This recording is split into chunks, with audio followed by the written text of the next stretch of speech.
All right. Oh, you definitely got a level 1. How about now? You can hear me.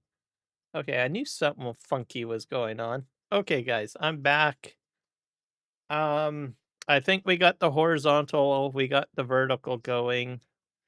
And I've got the Twitch going. I took down Kick. So it's been a real hair puller. Long story short, thanks, Michael. I did not know my microphone was not working.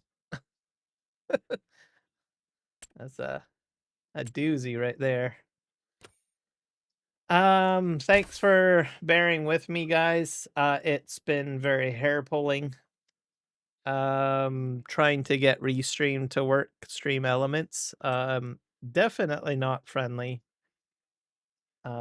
For someone like myself who does all sorts of different multi-streaming resolutions. So, I think they need to do a lot more.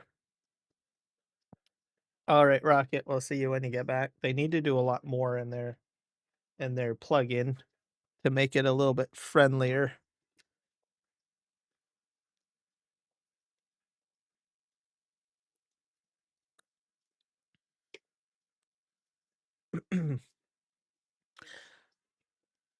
My guess that it will probably be easier for I guess I probably need to put some filters onto my mic. I'll have to do that later.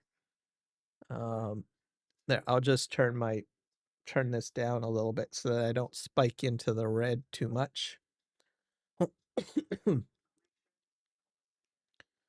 Because I forgot to do the filters. I wonder if I can do that quick. But anyway, I'll fix that later. That's an easy fix. I got other problems to deal with.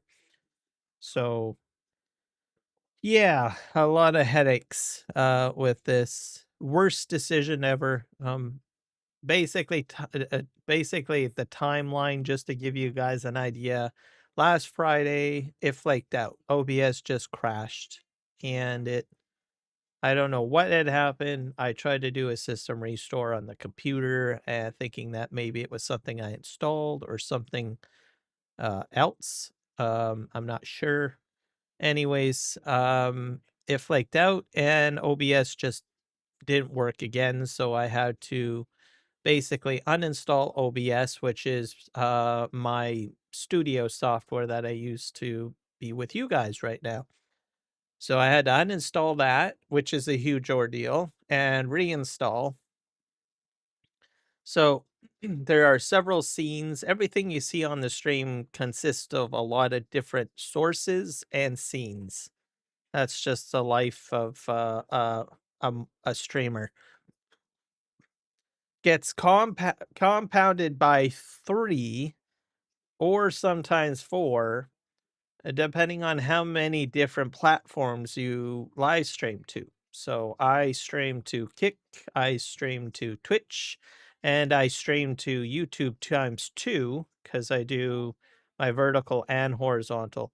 So all of that has to be rebuilt. So after I did that, the other thing that I needed to do was get in a plugin for doing multi-streaming and the vertical canvas, so I could do my vertical live stream on YouTube. So there are a total of 3 options to do that.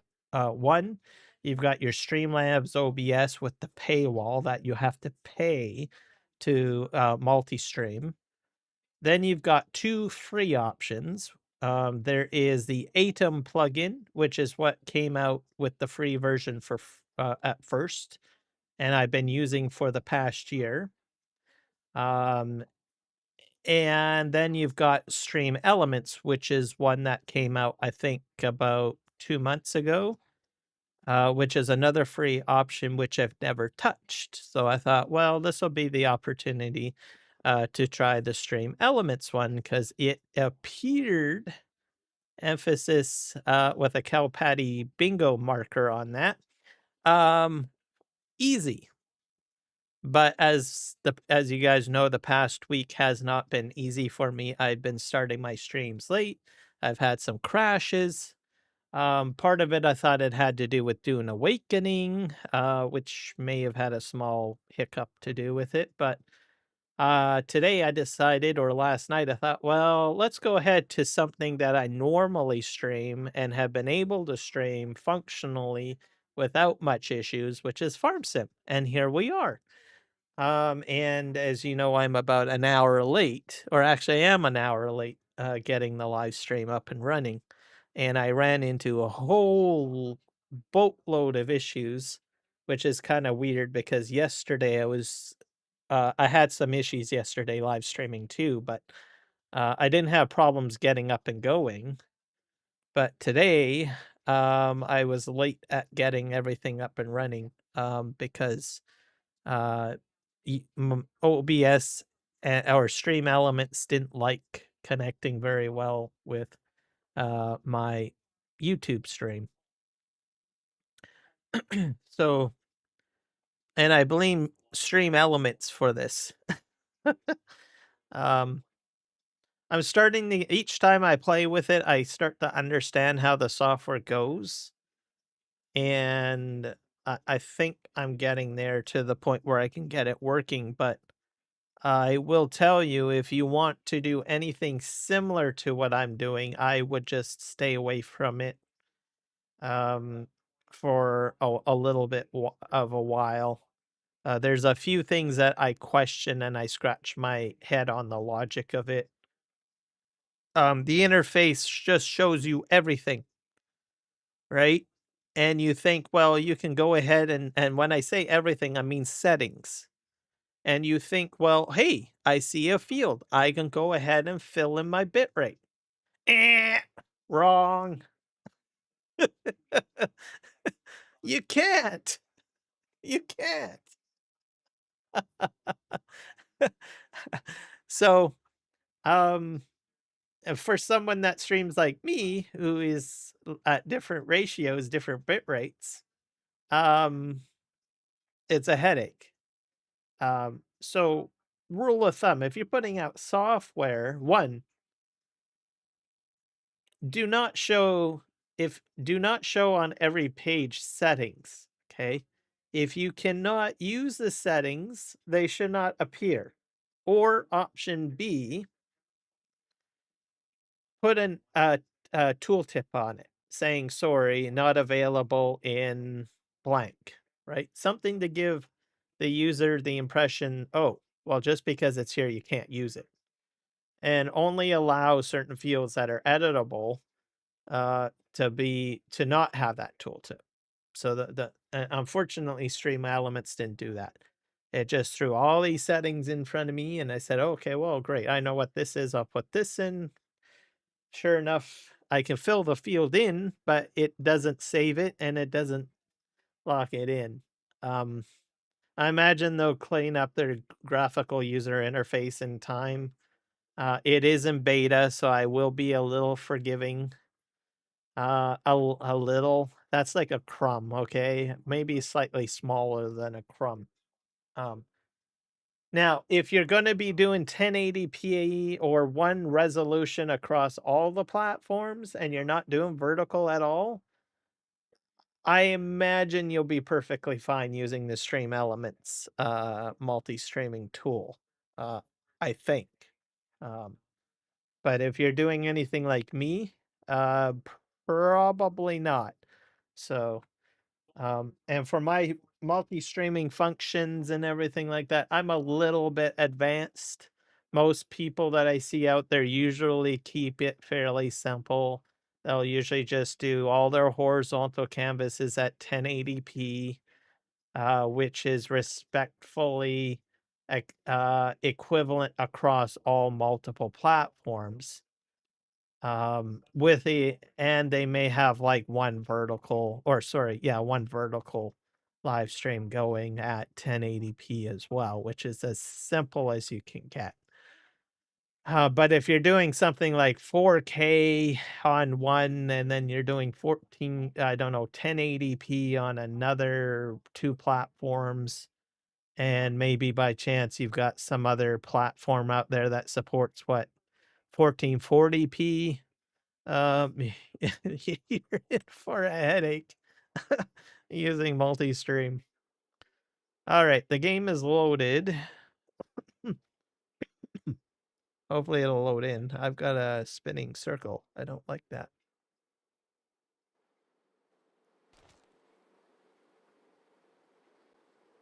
All right, we're into the game.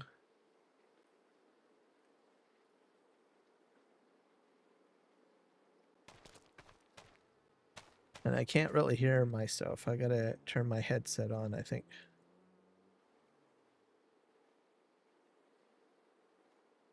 There we go. I can hear.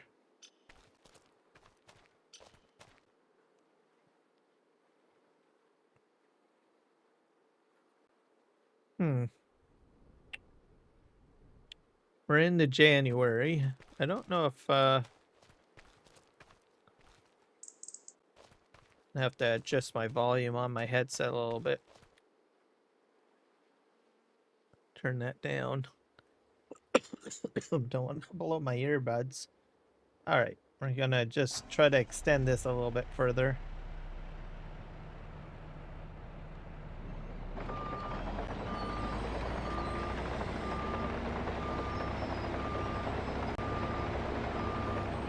I'll probably go ahead and turn this volume down a bit, maybe.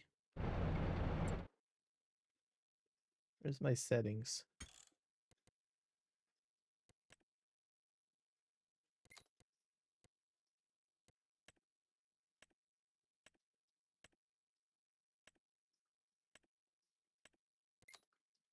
So for Kick, I can't get on Kick because there's a bitrate issue that I'm gonna have to try to figure out. I have a theory that might fix it. I don't know. I'm gonna try. I'm gonna try variable. I'm gonna try a variable bit rate for that. I locked in it at CBR right now, which is consistent bit rate. Most of the time, for the most part, that's the easiest one to go with.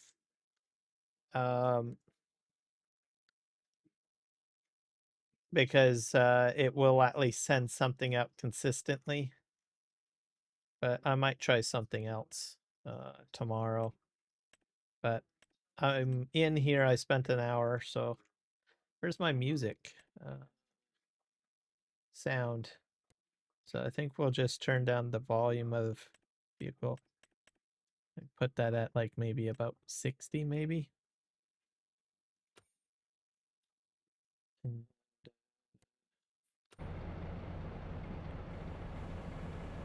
I think it's a bit wavy up here.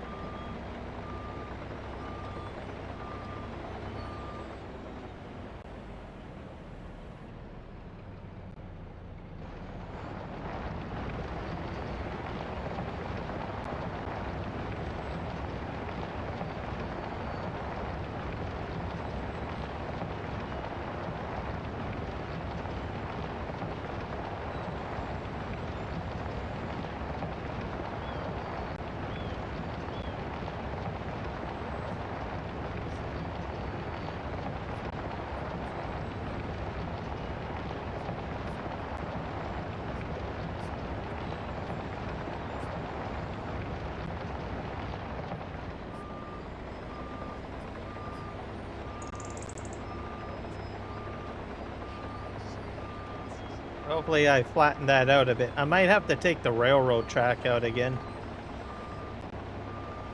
and redo it.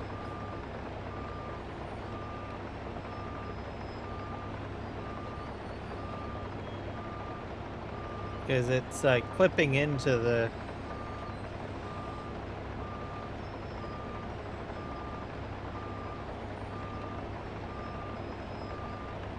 Let's just back up over here.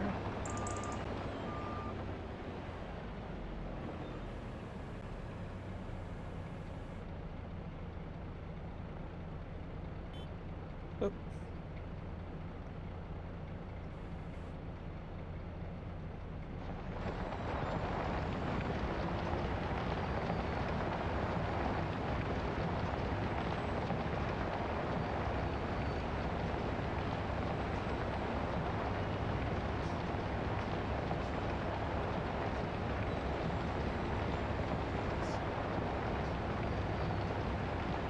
Make this a little bit wider.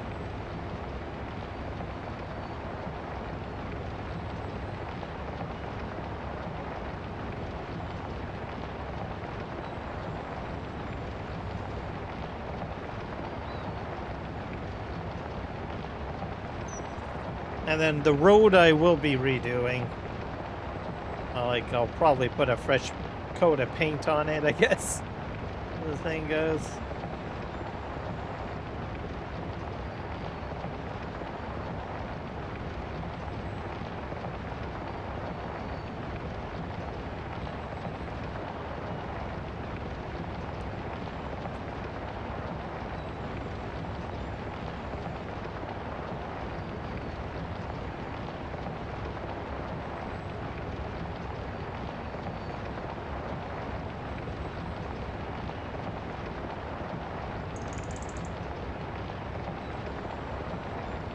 Let's see.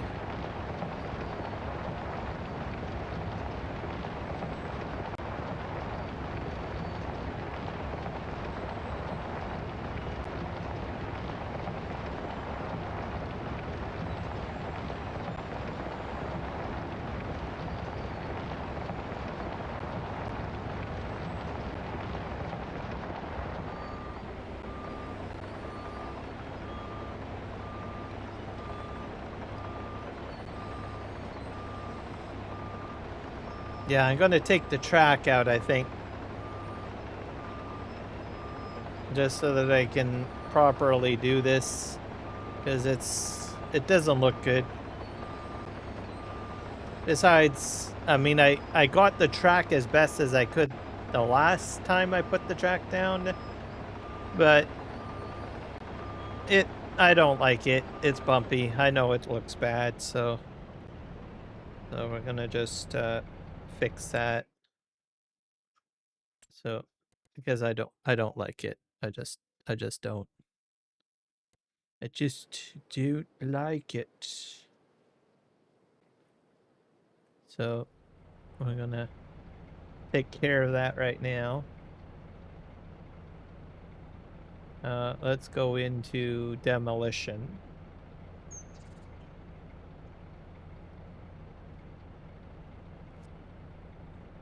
I might take this little segment of track out.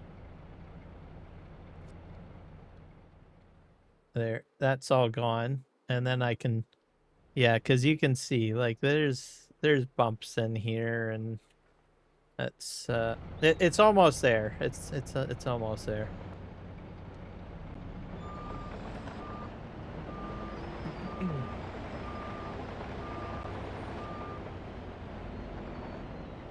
I don't really want to edit the hills, so I just, because it's a bit difficult to do that.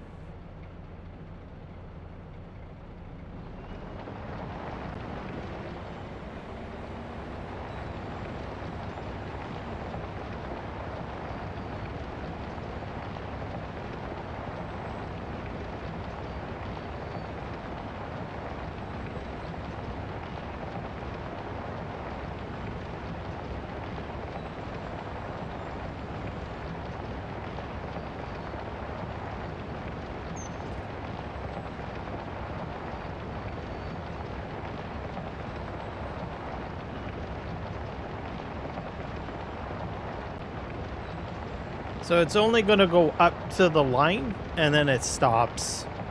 Just to give you guys kind of idea how it all works.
I'm probably going to have to cut into the mountain a little bit.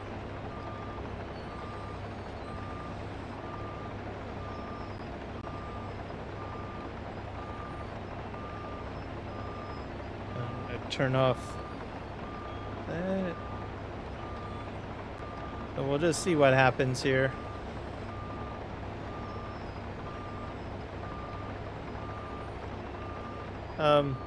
You can bump into the sensor if you want and push it out of the way.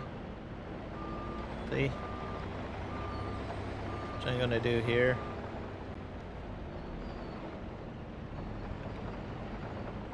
Put this down right here.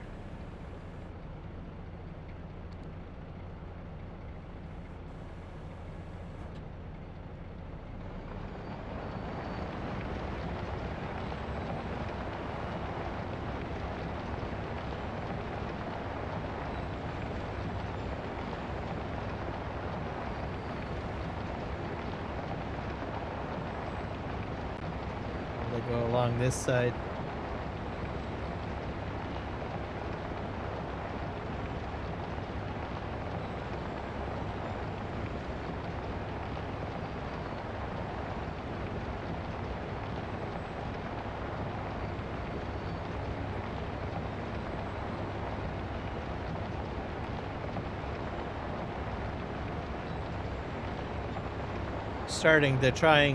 I think it's trying to snow.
And the grade on this is 4.9. So for the railway, it recommends like 5, I think. So I just decided to put it at 4.9. So 5 degrees or less, basically, for your grade. And I thought, I had it at 5, but the railroad looked kind of weird still. So I was like, well, let me just change it to like 4.9 and see what happens. So that's what I ended up doing.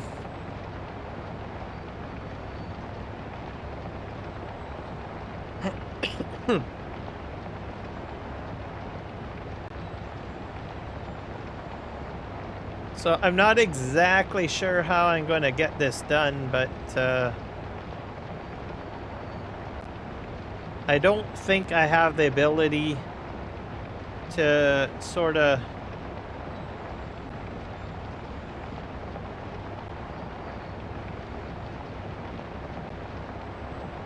go around this slope. I just don't think I can do it.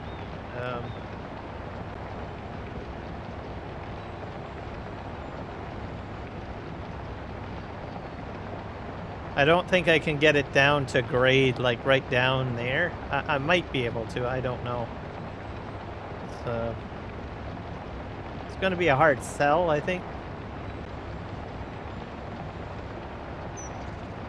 My plan B is to pivot to the maybe right where all those trees are and create a bridge, a rail bridge maybe.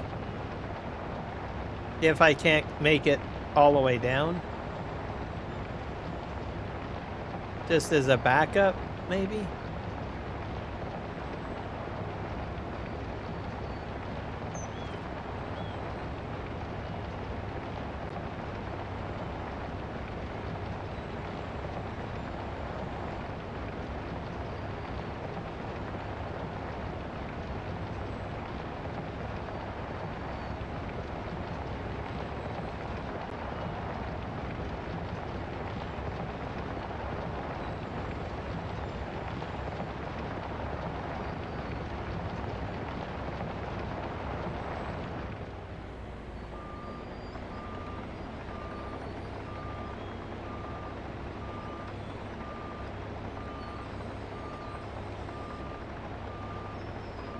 But this definitely is a lot smoother.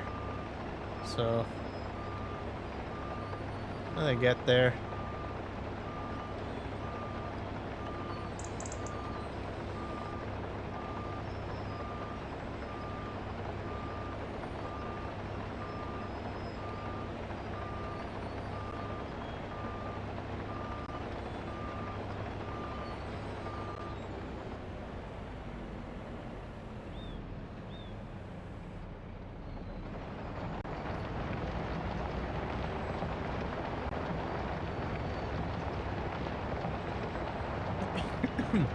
And when you're creating the rail bed, which is what I'm doing right now, if you feel that it's too small, make it wider. Like right now, I've got it fairly wide, like more than what the track requires, but it gives you a lot of play area.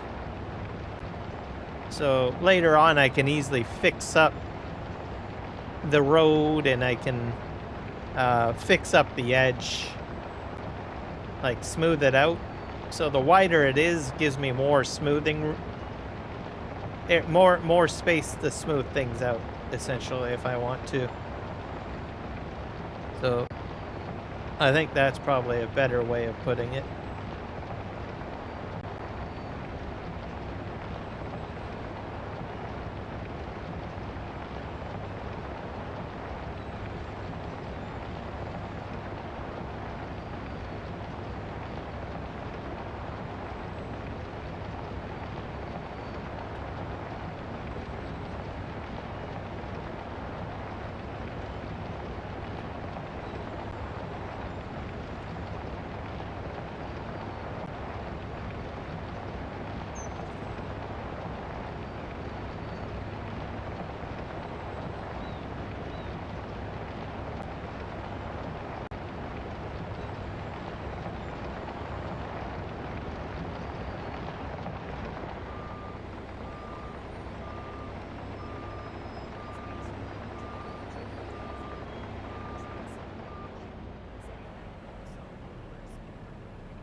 Make the rail bed go out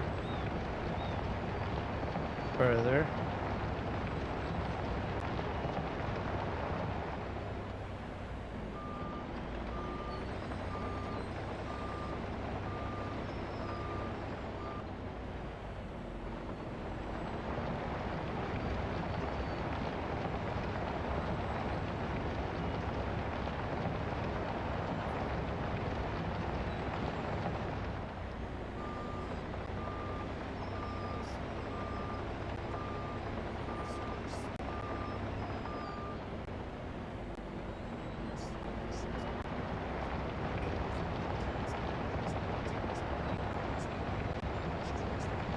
All right, we're making this happen.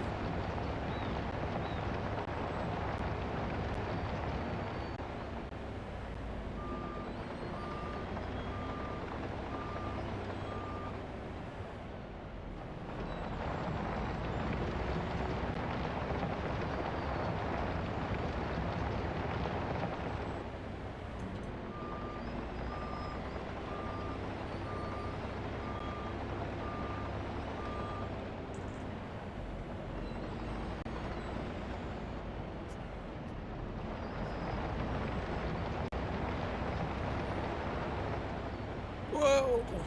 Oh.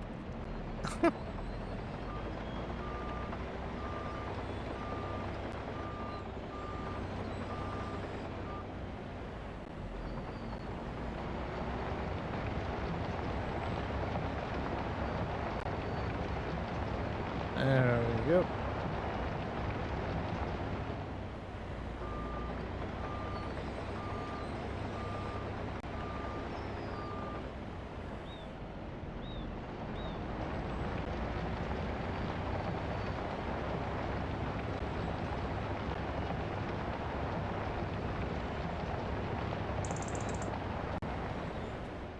So I think how this is going to work is I'm going to stay along this edge like this for my build, and then slowly go like that, and then create a rail bridge over there and start working my gradual slope at a 5-degree angle downhill along this mountain range. And then hopefully maybe I'll have a longer stretch, like all the way down to here probably is by the time I get to, like, I've got lots of like range here. So I think that's how it's going to be. You guys are thinking, what the heck? You're completely insane.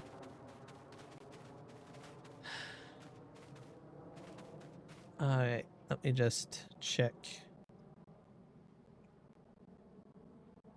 Okay, that's still going. Just checking my streams here. I don't need kick, I don't think.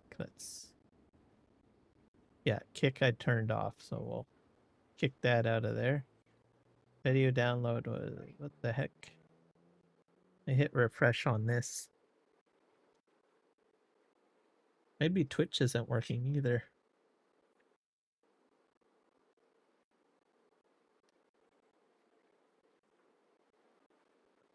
I hit reload player.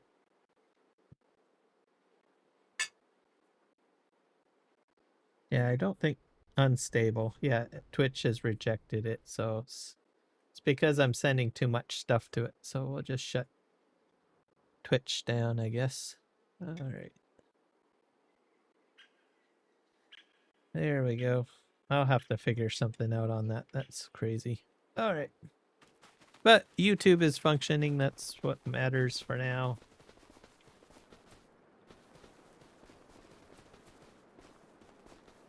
So that'll be the plan.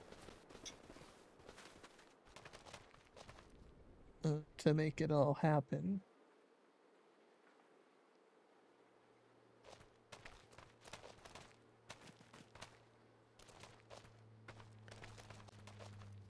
Whoa.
This is pretty much flat enough for me to dump material. I might try the dump truck again. I haven't quite figured out how that works, but essentially you should be able to back up and dump it off the edge.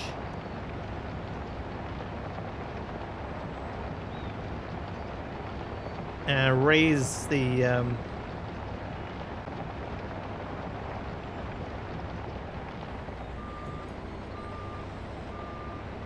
raise it up.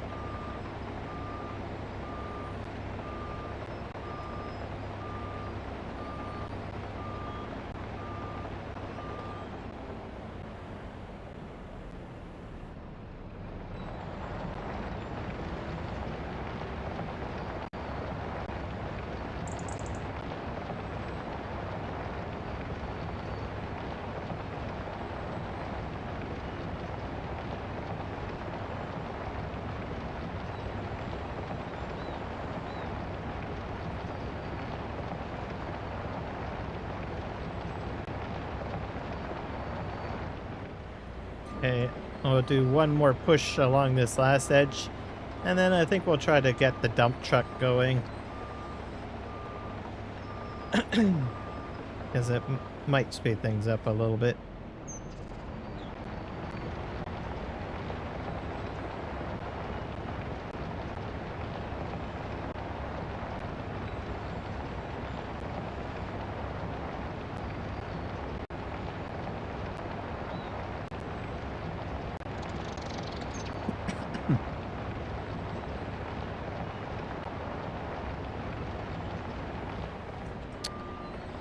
All right.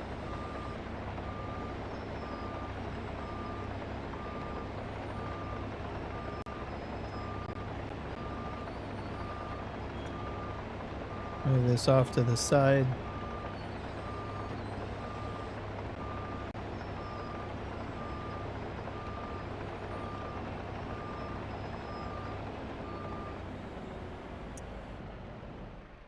All right.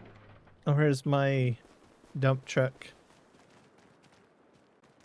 Also very happy that the what do you call it? Easy Dev Tools is out. As you can see, I'm using it right now.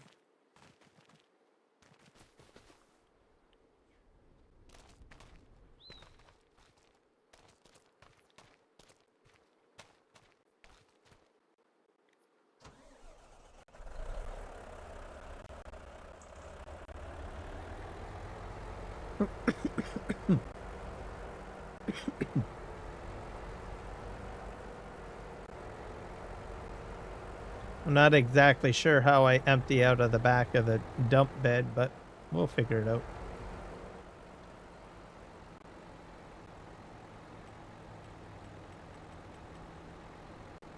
I have 1.1 million liters of stone in here.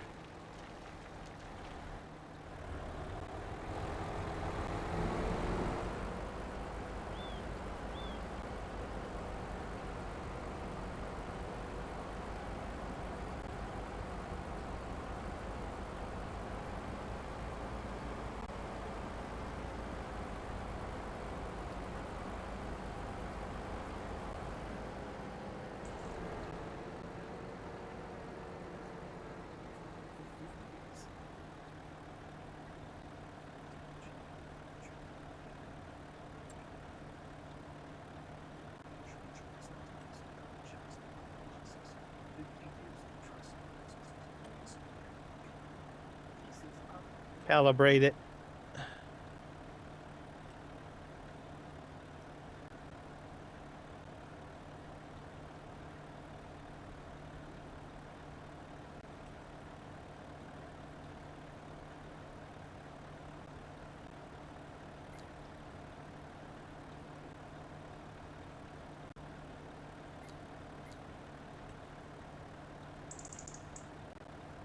Enable machine, stone,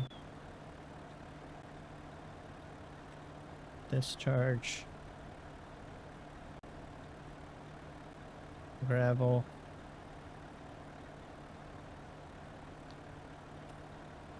Okay, how do I...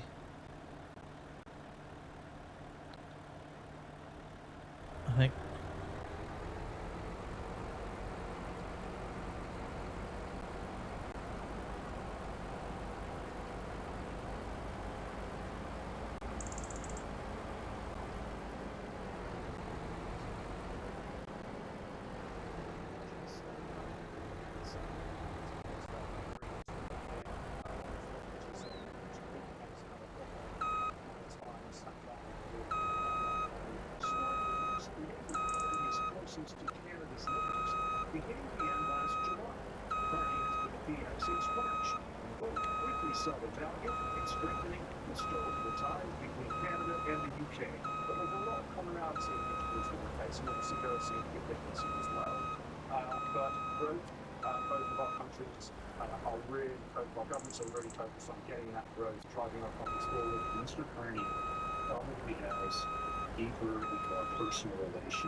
Oh, that's how it works. Oh. I figured it out, guys.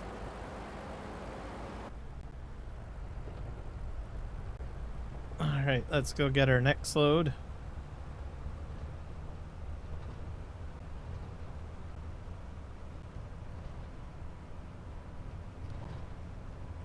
Because obviously I don't need all these stones storing up, and I'm going to get more.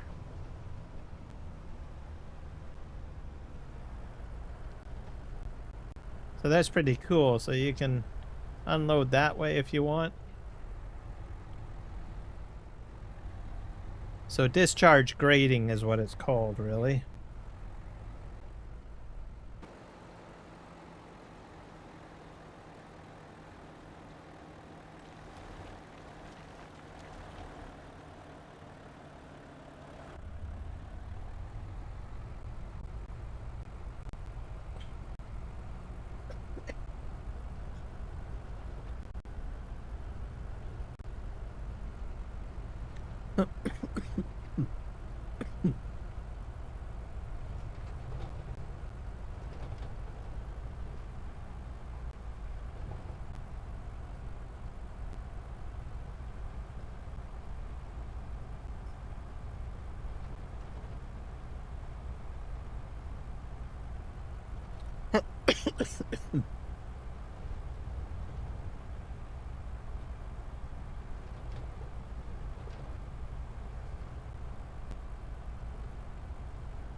And I'm just holding down Shift I. As long as you're in the right mode, you'll be fine. Okay, sure. You guys are like wondering.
Stream health, let's see, make sure everything is fine.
Okay, where you watching?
Hello, Whiskey Creek. Welcome in. How are you doing?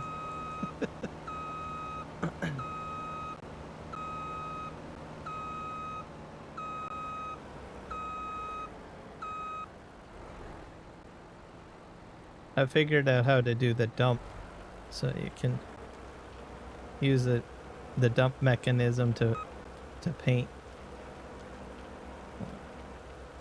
Playing with that at the moment.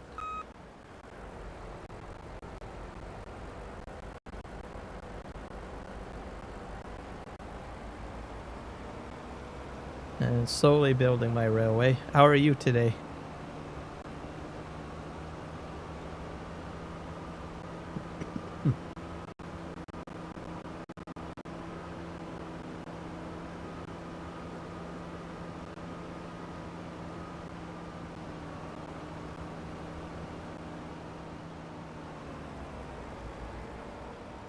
Just basically filling this up, and then I'll should have it loaded in.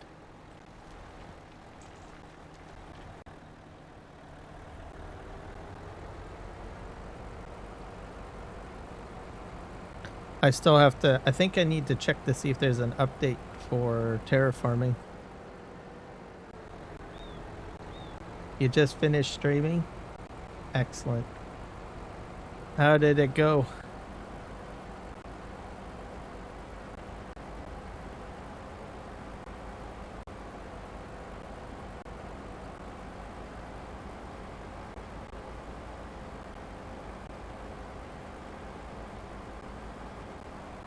Yeah, I definitely need a larger capacity. This is 48,000. Oh, that's good. I'm glad to hear it.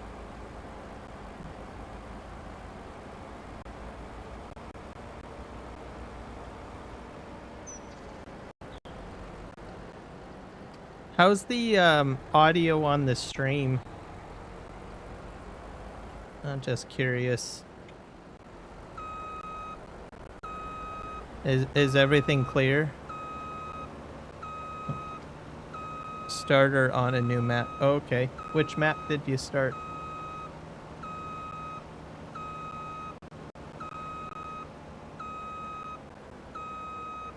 I think I need to start dump here.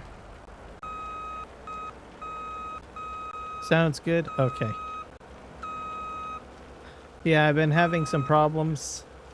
So with my stream the past few days, still have problems. But I'm fine on YouTube for now. I can't get Kick up and running, and I can't get Twitch going the way I had it before. But when I listen to my live stream now, I'm hearing like a lot of like chirps and chips, which I think might be just related to my Bluetooth headset.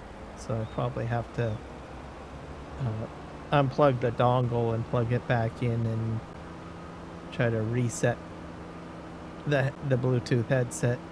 But if it's sounding fine for you, then I'm okay then. That's all that matters. Which map did you go on? Or which map did you start, I should say?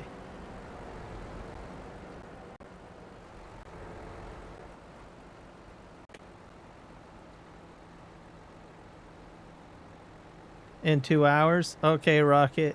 We'll see you later. Thanks for jumping in.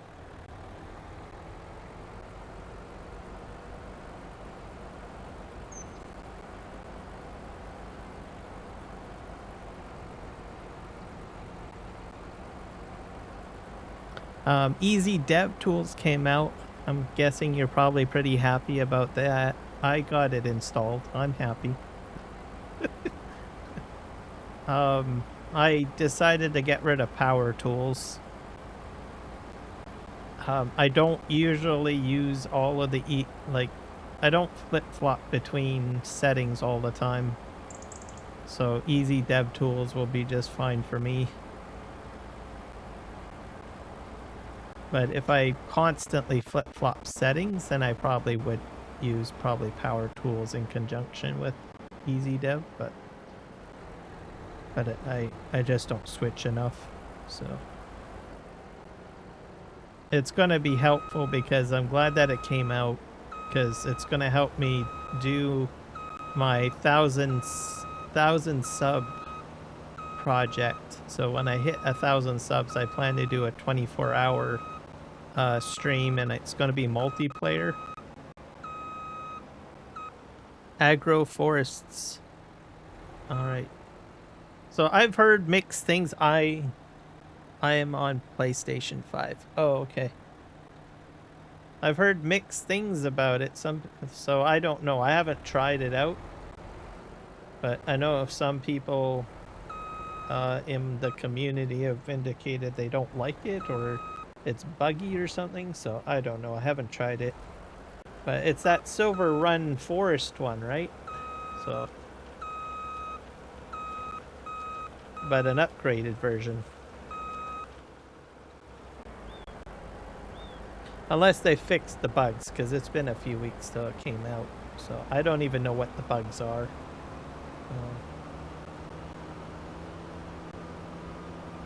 But I was impressed. I was like, oh, well, someone remade it. So, and added some different functions to it.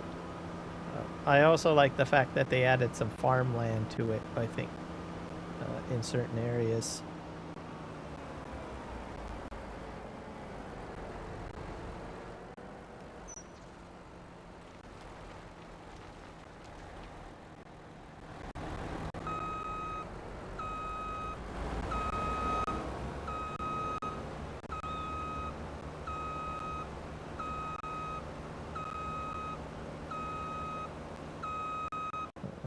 I think I'll just turn this way.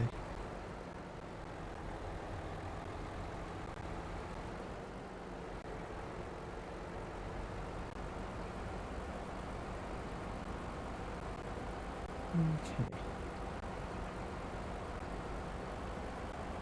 But I'm glad that there's another logging map.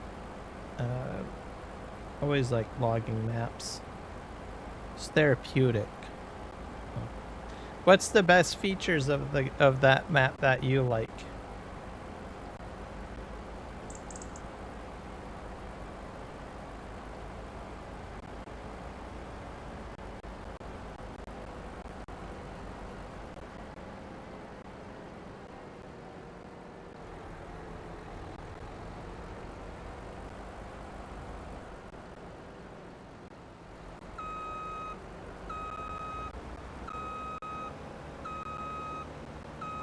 Let's see if I start on the solid part. Can I like... Oh. Nope. That's not a good idea.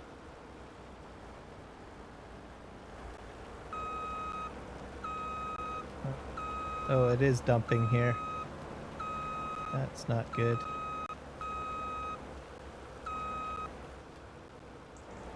You kind of want to be on the edge.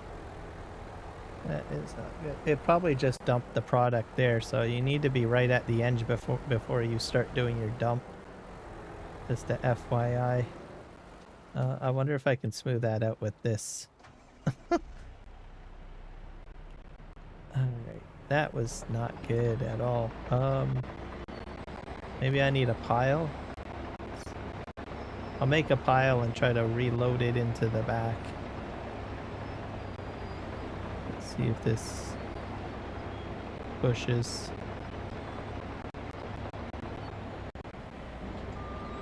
I'll grab a wheel loader to pick this up. That might be a better idea. We'll fill up the back of that because I think that'll be better instead of just pushing this around. Okay, wheel loader time. That was a bad experiment. I suspected it was going to just dump it like that. Oh, my bad. I should have trusted my intuition, but I didn't. Excuse me. Where's my wheel loaders? There's one, there's two. I had another one kicking around here somewhere. Oh, there it is. Welcome back.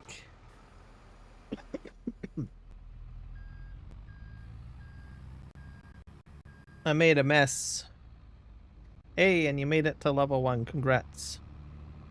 Oh, you were talking to your grandparents? Oh, that's good.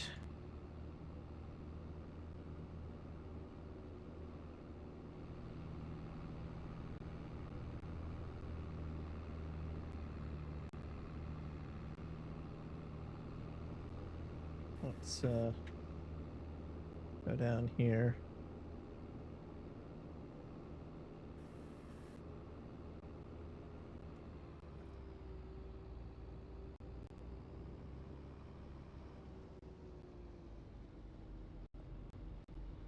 I made a bit of a mess. Oh, wait, there's some material right here too. About time I made it to level 1. Yeah. I think you have to talk a lot to get to level 1. Like, I mean a lot.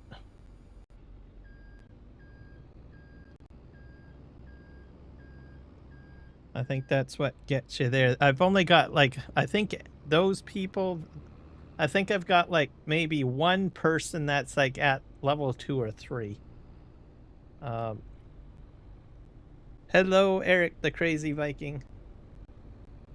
Welcome in, sir. So, Eric, what are you at? You're at a couple of levels, aren't you? Because I know you talk to me a lot.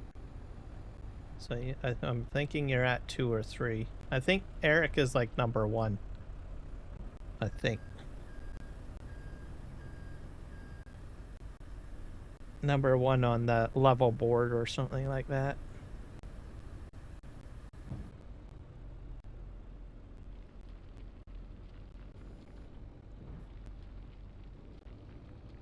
So I made a mess. I'm gonna pick all this stuff up. There we go. Doesn't know. Okay. Guess we'll find out later when you get another level.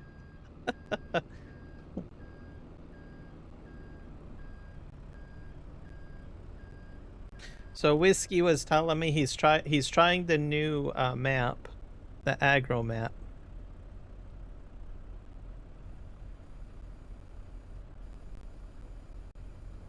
So that is available for folks.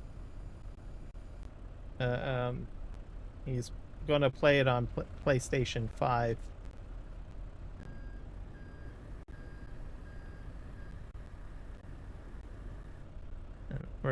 And I'm right now just cleaning up my mess because I was testing the dump function to see if I dump before the pile, what would happen.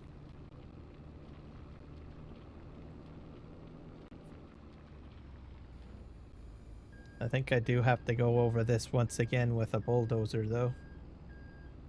This is a bit of a mess.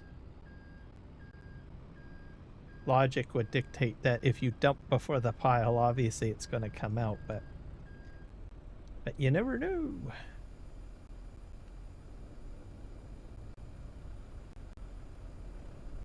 Besides, I haven't used the wheel loader in so long.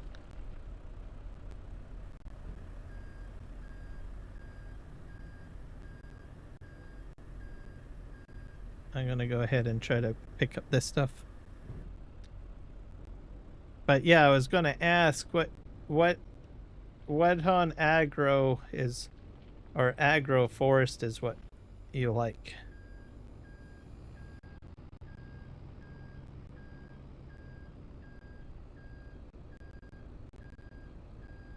Oh, okay. So Whiskey has just recently installed it, so I don't know about all the bugs. I just know what you have told me and Sim Farmer has told me. So, and I decided, well, I'm not going to touch it based on that. So, but Whiskey has just installed it and is planning on playing on it and live streaming it. So, you can.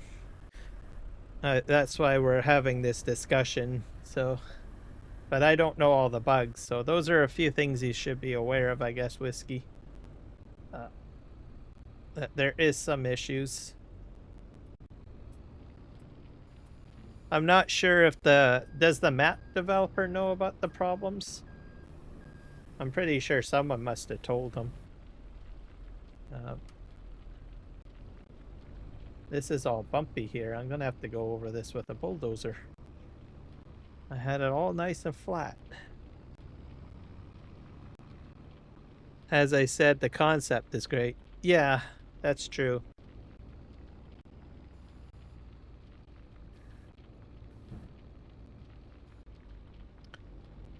I'll just wait until someone tells me, hey, it's great now. It's fixed. Before I try playing on it.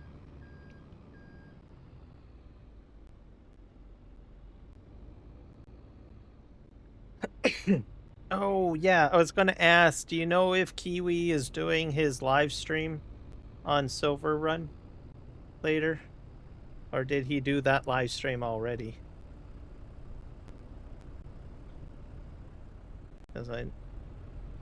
Because I've been kind of helping with that. over with the roller coaster setup and all of that. I've been enjoying that series. So I think he did the live stream on today, yes, last week. So, oh, you don't notice anything? Okay.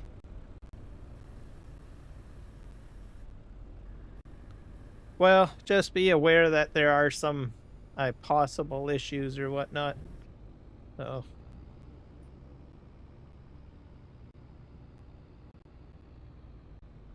Okay, I think all the stones.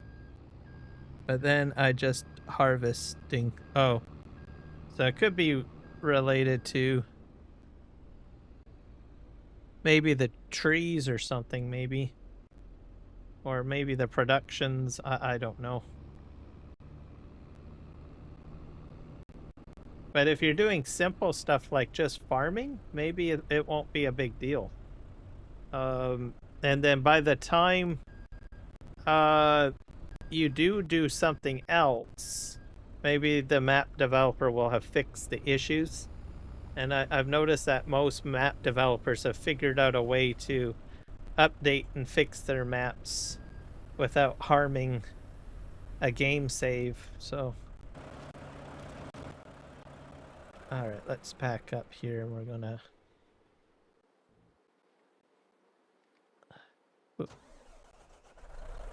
And I'm gonna bulldoze over this because this is looking kind of weird.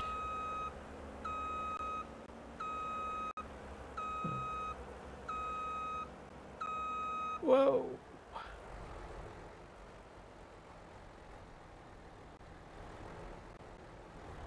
Move forward a bit.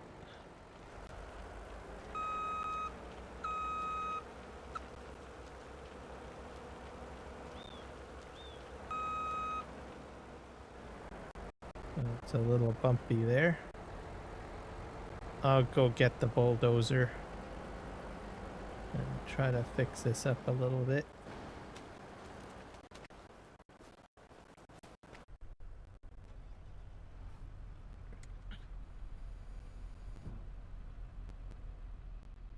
Okay, let's see. I'll just park this over here, I guess. Yeah, park this right here.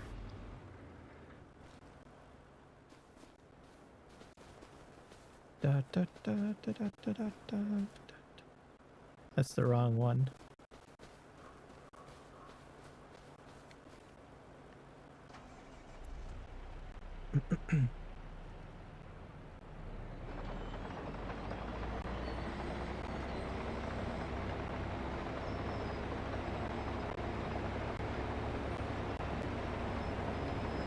Okay, it's like right in this area that the problem is. Okay, and let's just go forward.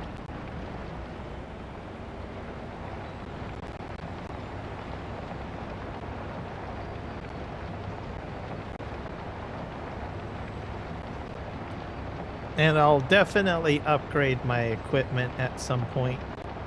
Maybe a larger dump truck.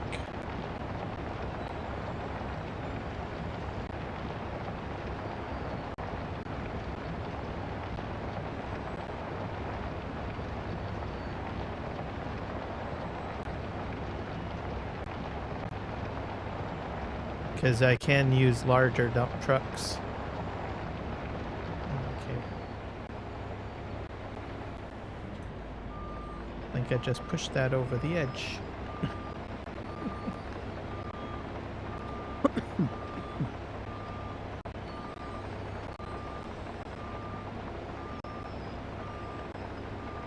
I'll go down this aisle here.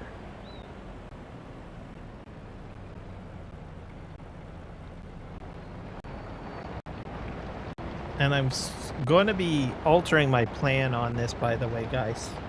So I'm going to go around the corner with the mountain, and then I'm going to have a bridge go over the road, and then head that way along that mountainside over there. Because I don't think I can 4-degree grade all the way down.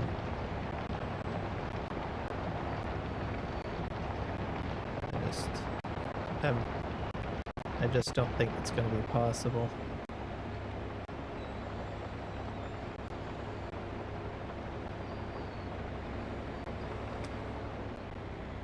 Let's back up.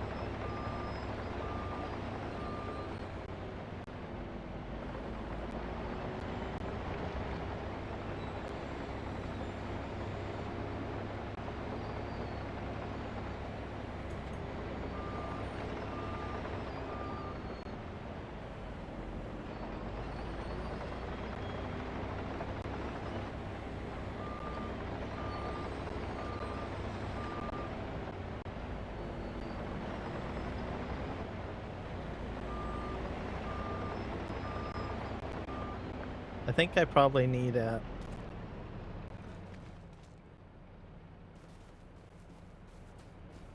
Yeah, I've got like material here.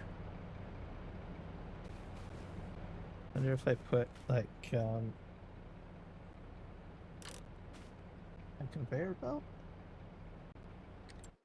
Let's just grab a conveyor belt. We'll see if that fixes it.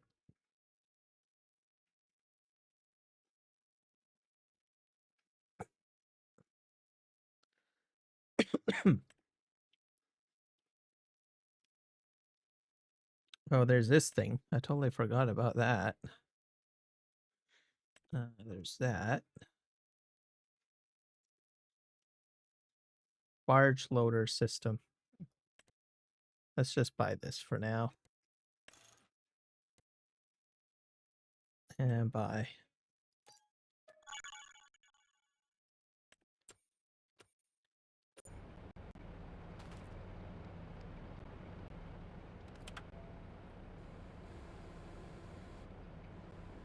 Okay.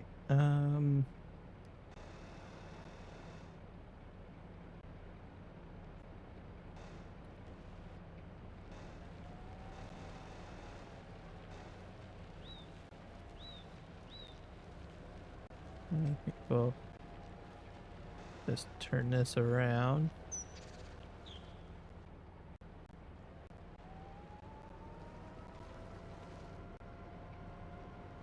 Try to make a nice pile, I guess.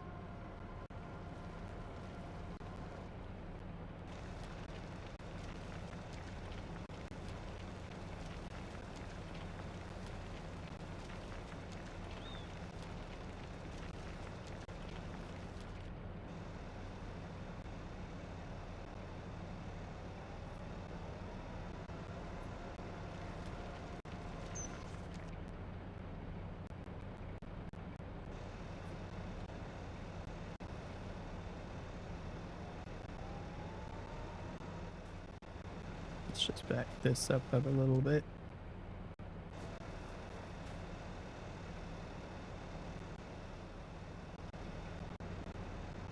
Good job. All right. There. I'm going to move the excavator off of the road because I don't want it in the way.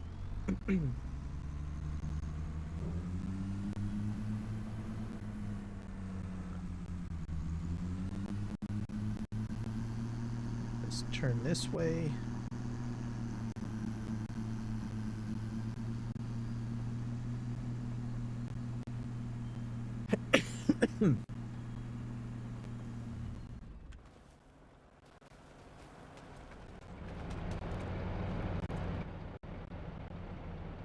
All right, let's resume this.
trying to get my curve, so that's why I'm trying to stay like along the edge, I guess, of the mountain. Worst case scenario, I may have to carve into the mountain. That's just a distinct possibility.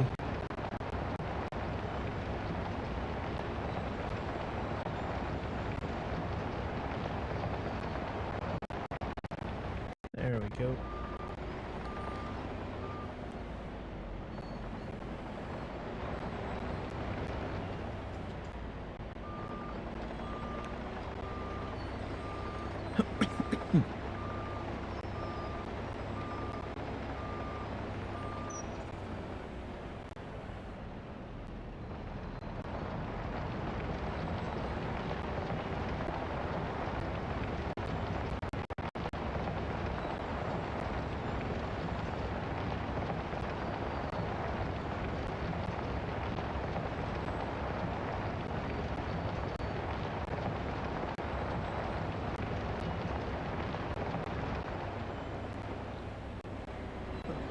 Almost went off the edge.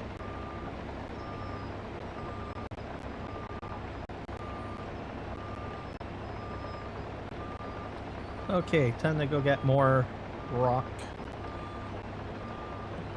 Continue dumping.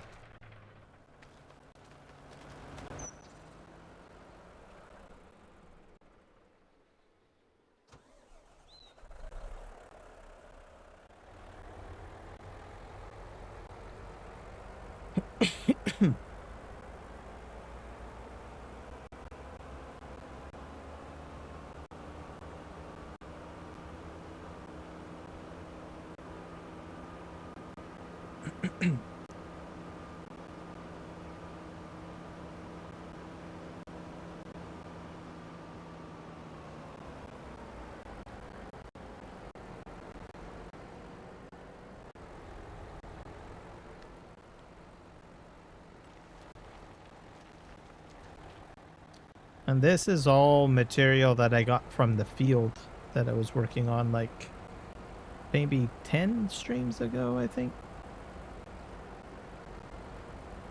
To give you guys some perspective.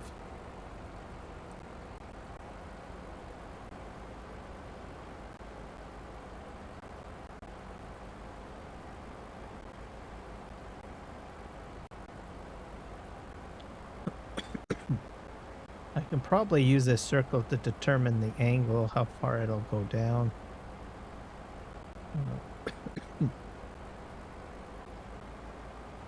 I'm gonna go down the hill a bit. And then I'll drive back up. Just to see how this is all going to play out at a 4.9 meter grade. See, now it's going back up that little circle. I'm not sure if it's ever going to flatten out. It's staying consistent. Let's see how far I have to go. See that circle floating?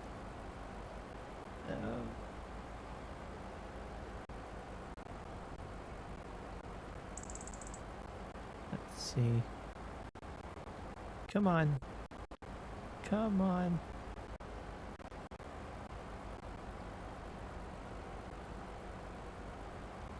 It's like just hovering there.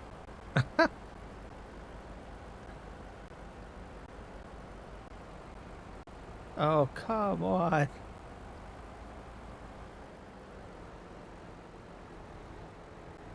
So I imagine I will, let's see here. I will probably have to have a rail crossing here.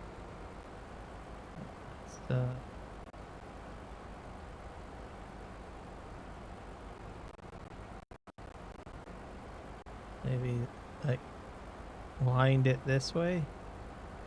Now it's going back up again. Yeah, this is going to be a problem.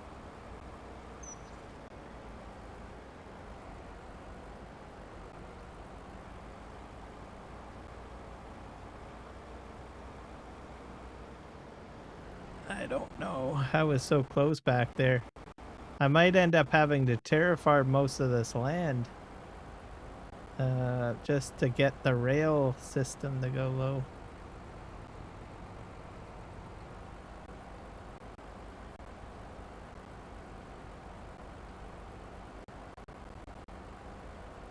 The field might have to be raised, maybe?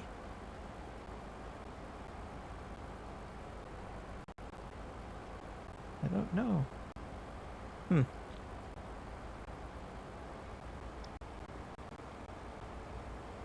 See, about here, I'm really close. Like, I'm really close here.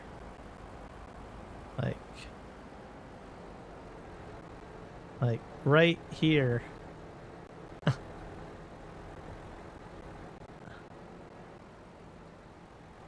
That's really close.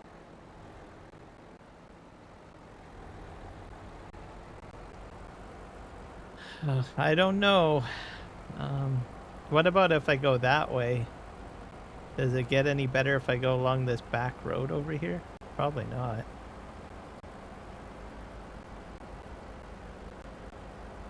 Oh, now I'm driving in my field. It's a little bit more challenging driving in the field. Get back on the road.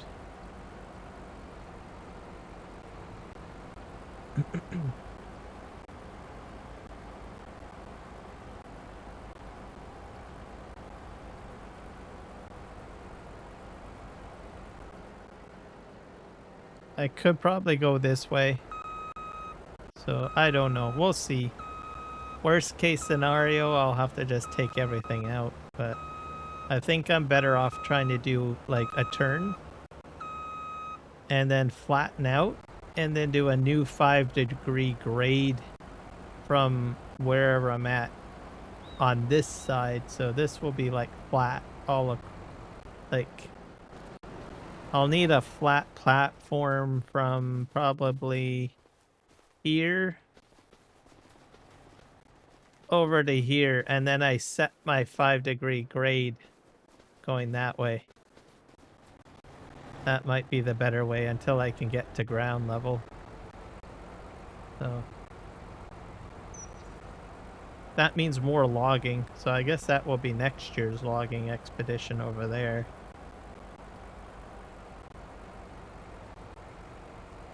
Oh.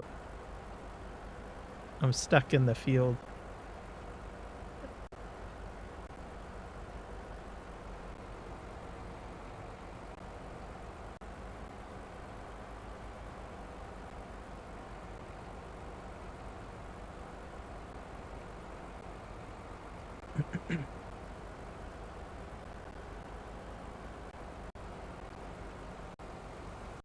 I've got a plan. I will make it happen.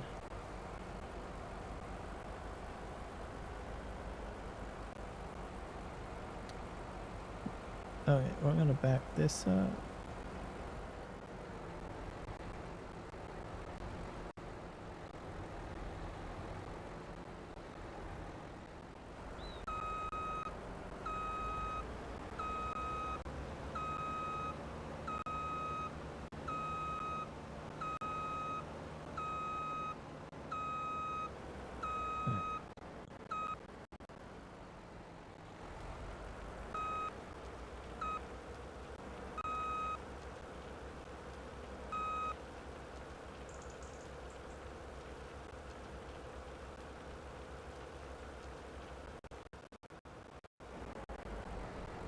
There we go.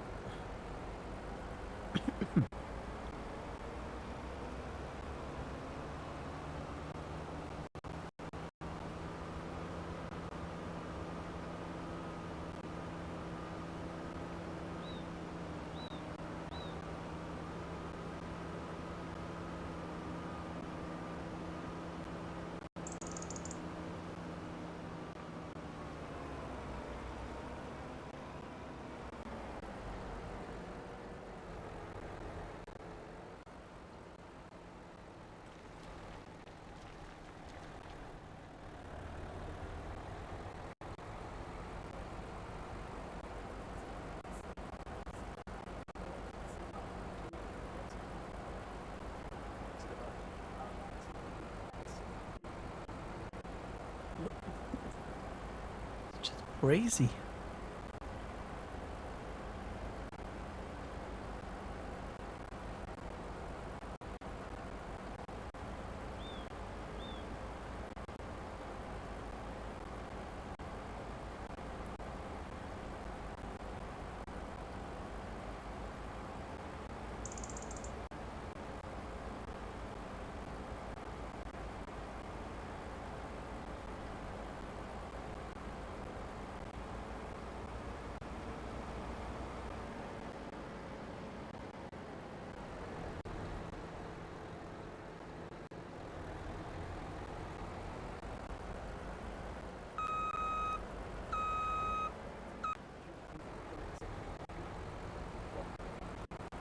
This hill alone's probably going to be a project and a half. It's gonna take me a long time to complete this.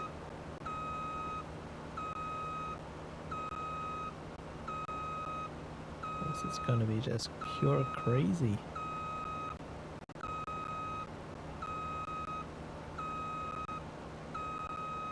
We'll go back like this. Okay.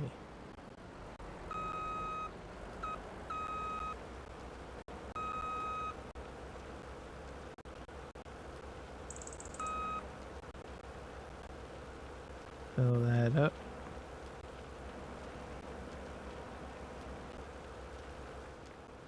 There we go.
See how well we do here, emptying all of this out.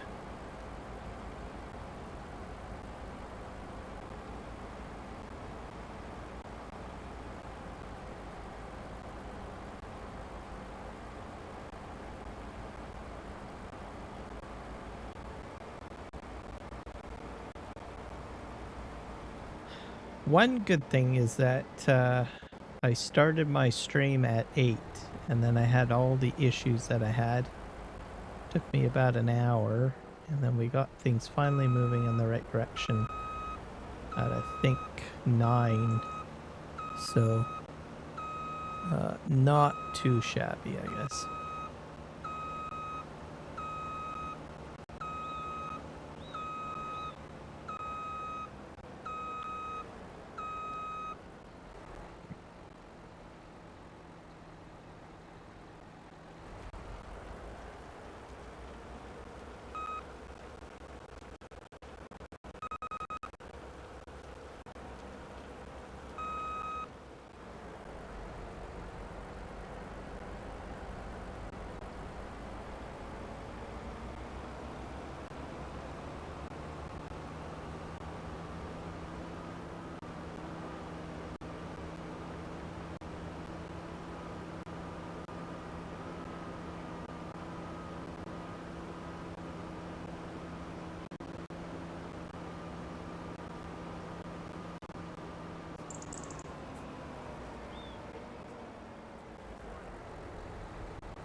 Had about 700,000 liters of stone.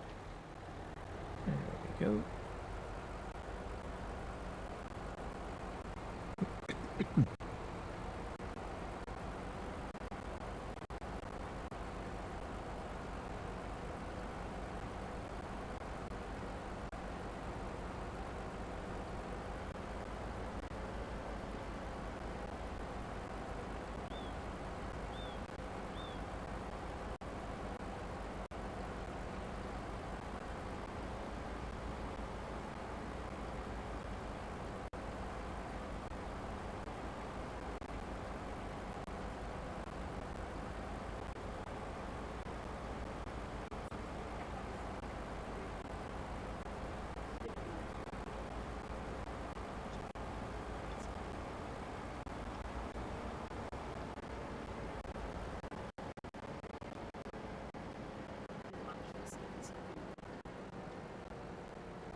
There we go.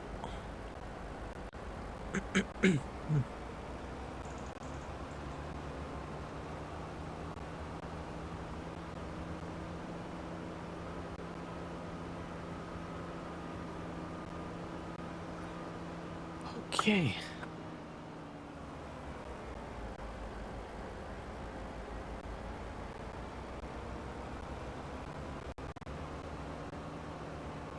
At some point, I may start to bring automation into this somehow. I'm not, so, like auto drive or something like that. Starting to get to almost that point.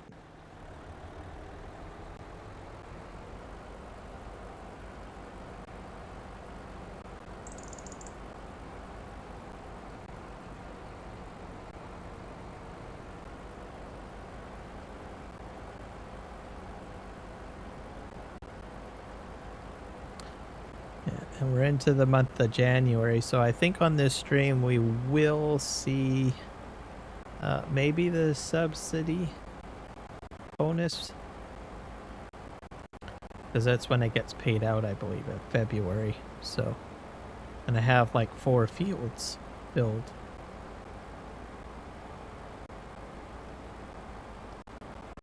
Which will be intriguing. Let's go over here.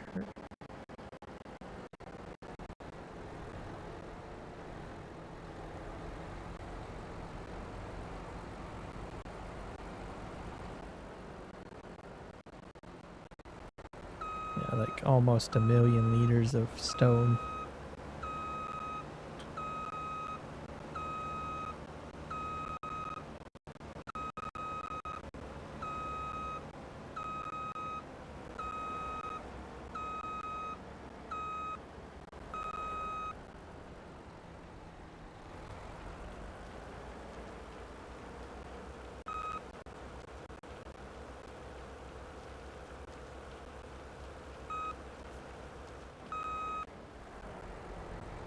There we go.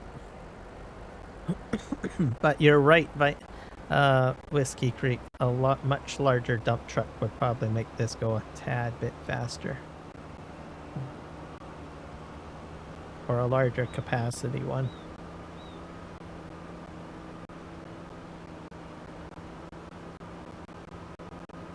But yeah, so what I've got envisioned, if I hit 1,000 subs, what I want to do, and I'm just going to share my idea with you guys when I hit that. I'm going to find a map. Now that Easy DevTools is out, I'm going to edit the map, a flat map, and plant a whole whack of corn on it. And then I'm going to take that map, put it on a multiplayer server, and just do base equipment so that people can join in on the stream and spend the entire 24 hours trying to fill silage bunkers. And let me think here. As we use up the cornfield, we'll put silage bunkers on, let me think, on the field if needed, essentially. Because it will be a good stream. A lot of people can be involved in it, and I'm kind of curious to see how much material we could collect. That's sort of what I do, because I get so wrapped up in these construction projects. I don't think I've really done a really solid corn harvest in Farming Simulator or at all.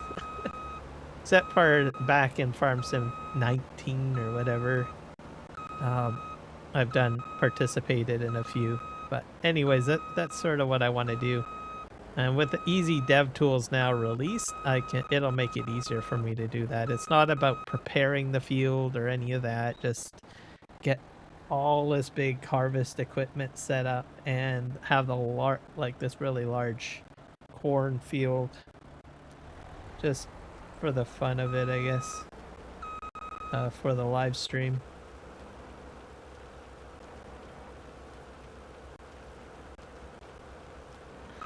And it'll be a 24-hour live stream, so that be 2 live streams essentially scheduled within 24 hours for that to happen. And that would keep everybody busy for a long period of time, so people can jump in and out as they want or what have you, to help out.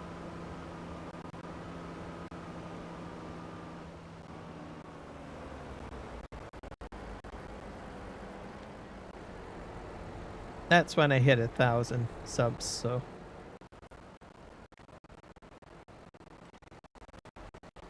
I don't know what I'm at for subs right now.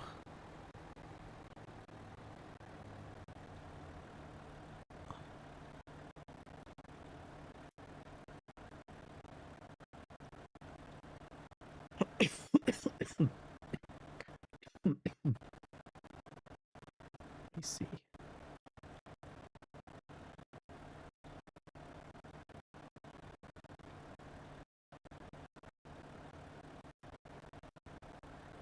I'll jump over here and take a look.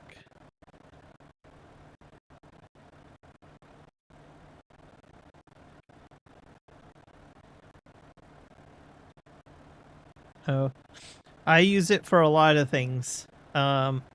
Testing, I do, and also my videos. So I might start transitioning into doing some more tutorial videos, or starting to do FS25 tutorial videos, because I can set things up a lot quicker with easy dev tools, especially if I'm doing anything with fields or planting and stuff like that. So instead of like, well, guys, I'll have a tutorial video, but in about a week or two, once I've got the planting stages all finished and the fertilizing and all of that done, and then I'll start recording. With easy dev, I don't have to do that. I can just go in there, jump onto the field, set the stages of the fertilizer, the lime, and all of that stuff, max it all out. Bam, done, and then start recording. Let's see here. Yeah, I'm at 718 subscribers.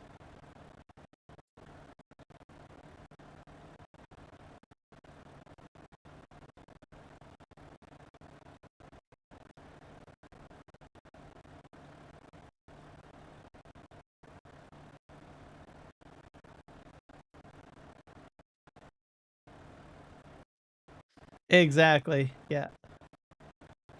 So something for like my idea, all I need to do is basically just delete objects like what you were saying on a field or on a map. And then all I need to do is just get a large plow and plow a large field or connect all the fields, which doesn't take very long. And then once it's all one field, go onto that field and then just put in the crops within easy dev tools. Bam, done. Quick and fast.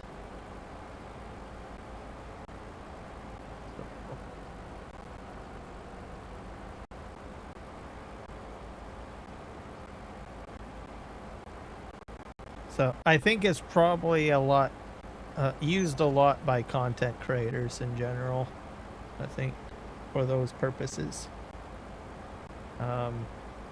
Also, I use it for testing too, like if something doesn't go quite right and I'm like, oh, I don't want to go to the shop, I'll spawn in something or whatever, right? Like I need, I don't know, 5 bales so I can go in and spawn in bales if I need to,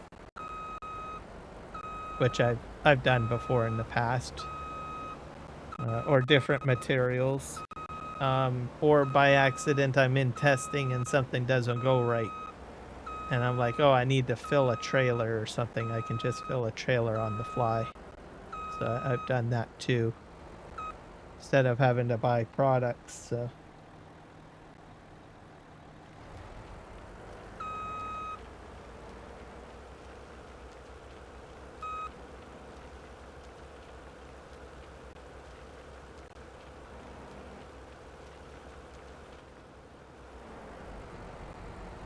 There we go.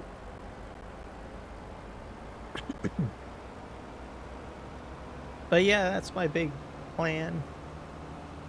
Never done anything quite like that. With it, I mean, I've done large corn harvests before, or silage corn harvests before. But I've never done it myself. I've always participated in someone else's like map or something like that, right? But I've never done it myself. Always get into doing other things usually.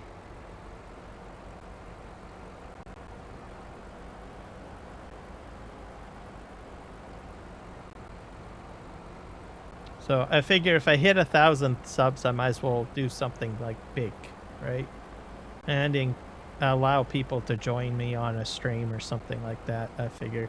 Because I don't usually do a lot of multiplayer streams anyways, as you probably have noticed. I just do my own solo thing. And then when I do have like a multiplayer server running or something, usually I got so many mods in there that nobody can join, or I don't know, most of the people watching are on like console and they can't join anyways. So not very multiplayer friendly, I guess you could say. So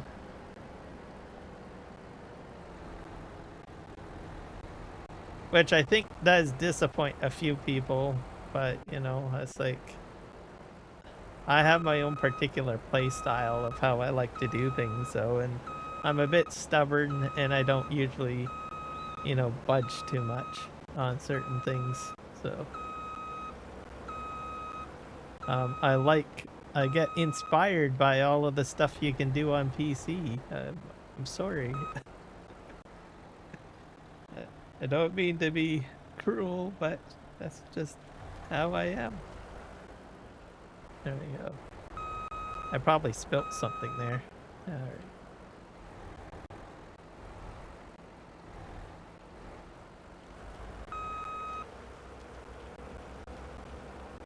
Oh, I'm doing it again.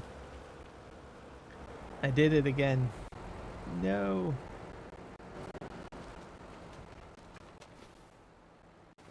I have to go fill this up down there, I think.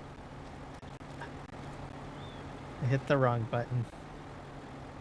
So before I expand that, I'm just going to go down here and try to... Oh, no, I got into the wrong machine. Let's just back this up here. Probably right here. That's good.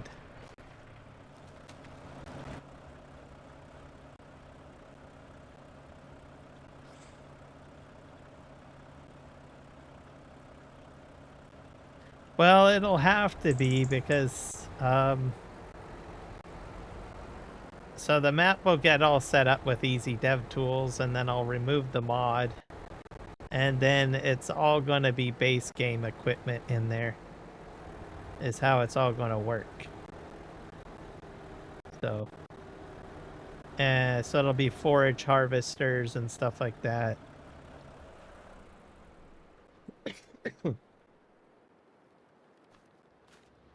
So the only cheating I'll do is probably the initial setup. So probably like, how do you say it?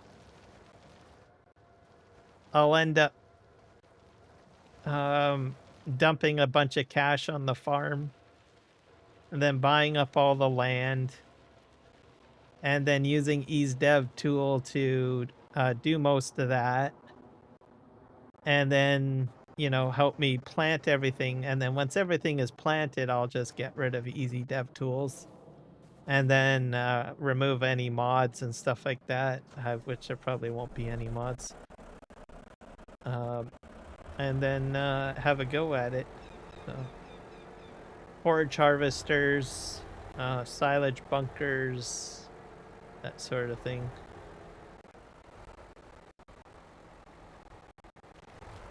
Oh, I did it again. Just horrible. Let's just fill this up.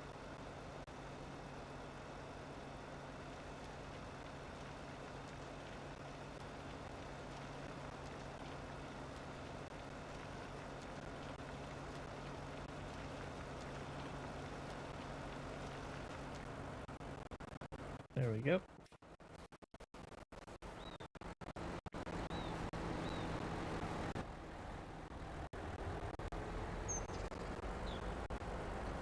It's more enjoyable, I think. Yes, I definitely agree.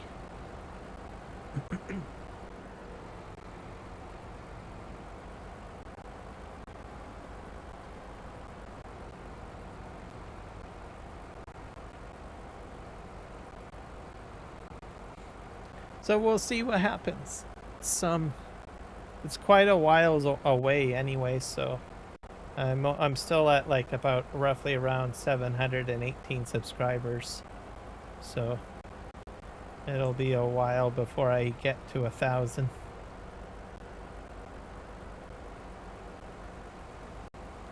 But the 1,000 point is like the big one for YouTube, from what I hear.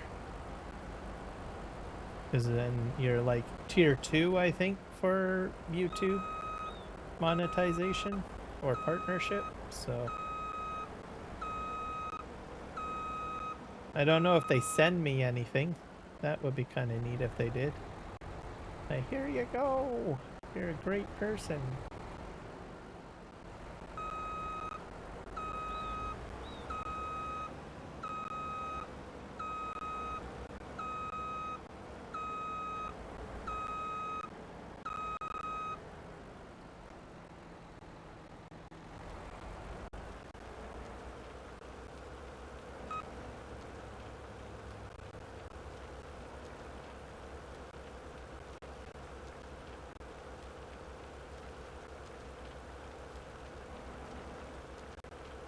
All right.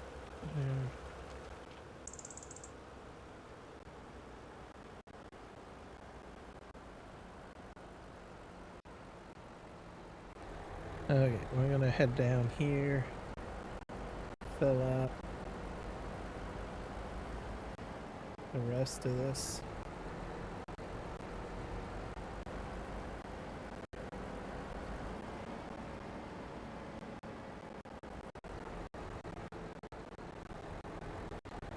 Do, do, do, do, do.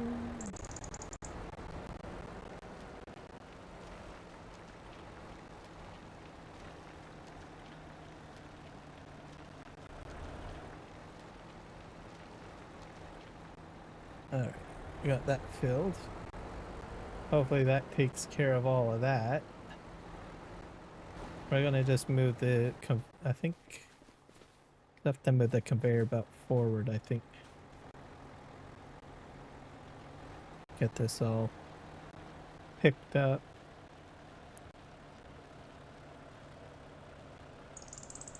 Alright, let's see here. Is it going now? Let's see. Pick this up.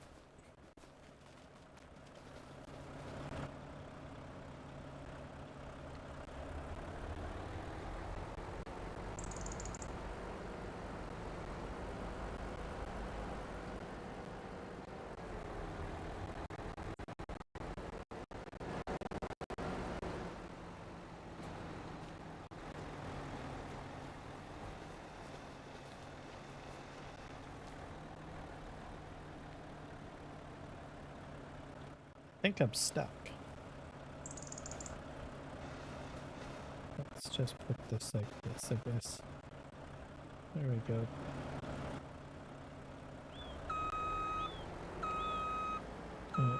Pick all that up.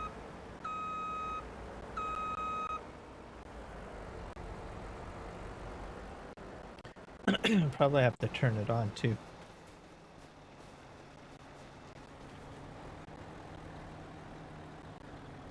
Come on.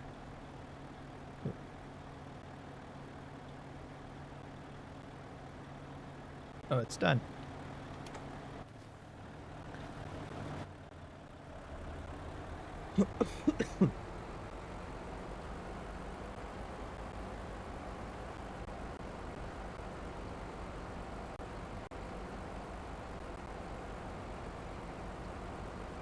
No, it should be a lot of fun.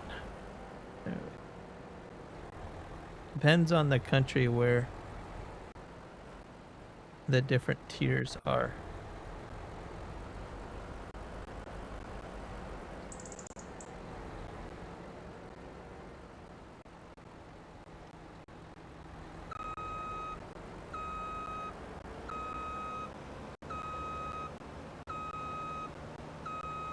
Oh, so is it different in different countries? I did not know that. So I'm at 500 subs, and it's like tier 1, I think. And then I think I have to hit like 1,000 subs for tier 2 or something like that, I think. For me. Oh, did I muck that up again?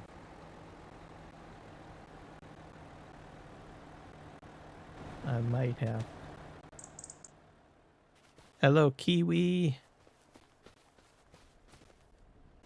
Welcome in. Hey, Kiwi has hit. A lot of people are hitting level 1 today. So congratulations, people.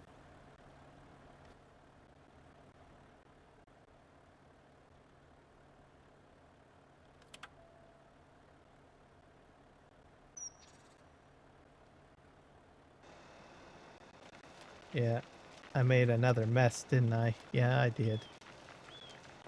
Well, I'm just gonna leave that pile there. I finally got live, which I'm happy about. I'll go up here. And we're dumping rock. So today's lesson, Kiwi, is how to use the dump truck to terraform. So what I did was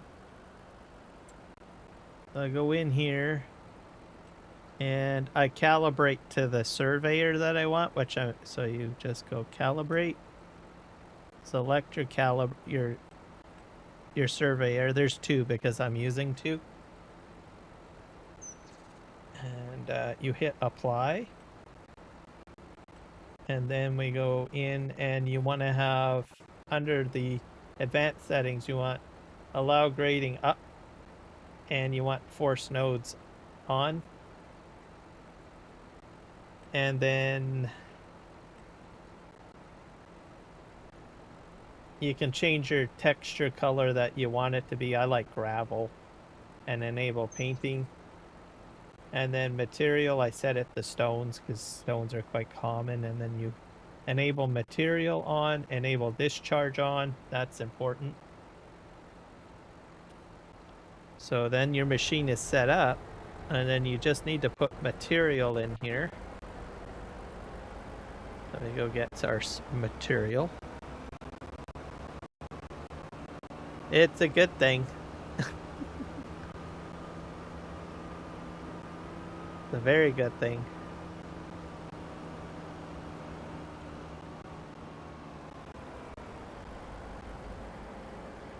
Let me just fill us up here.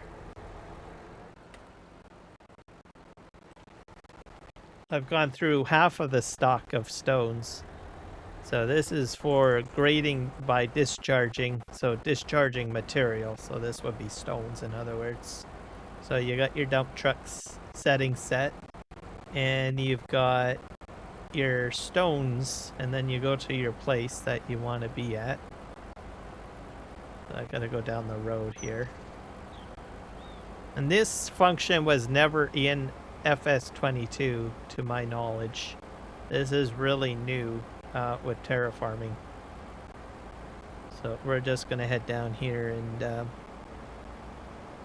reverse up, and then I'll show you what you need to do next once we back up.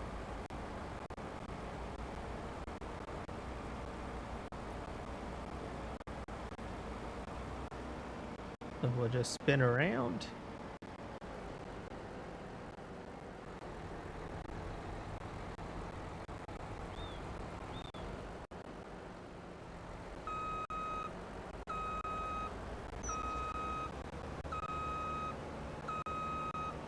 But this is cool function, really cool function. So you get right up to the edge, probably about here, maybe. Right there. So you just wait until your arrows are like over the spot you want to dump. And then if you look in the upper right hand corner, it says like discharge grade. You need that set. And to do that, you have to hit the minus sign in the top row of your keyboard to change it till it goes till discharge grade.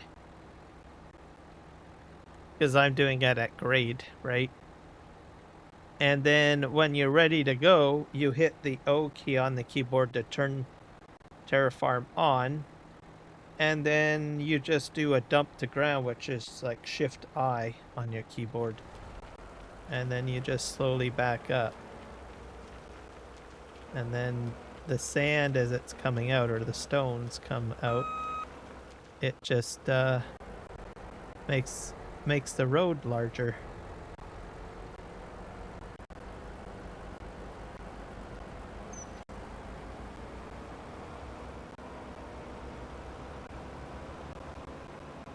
Yeah, it was in 22. It just didn't have the dump. That didn't have this dump function in the or the discharge function inside of 22.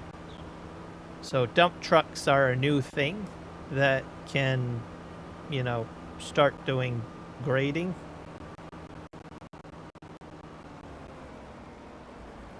Because in 22 you could only use the grader. You could use excavators and rollers and bulldozers.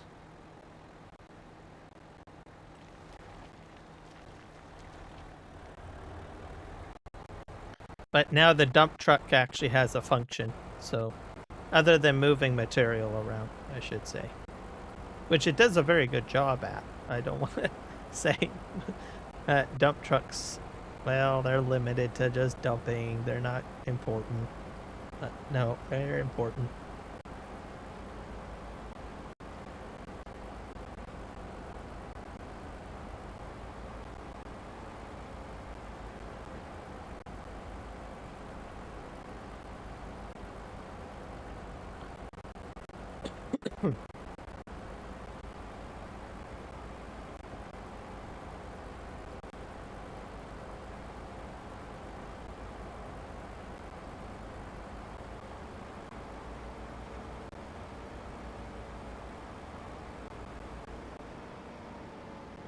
All right.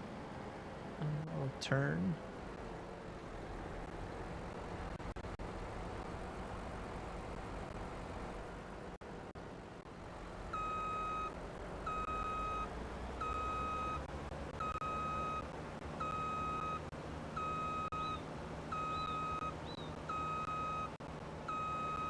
But one thing I will say, even if you're doing this or a front end loader discharge, like I've noticed that there's like some waviness here.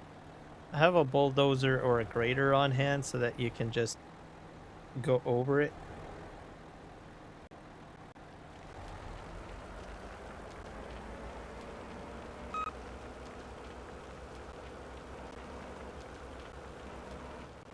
There we go.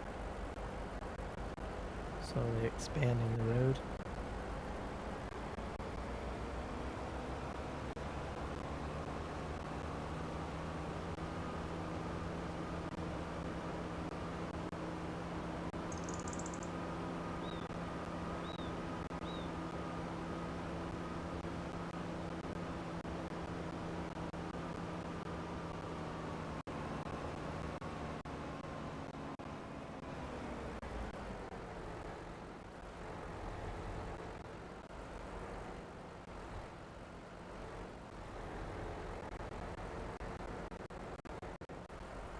Stacking stones?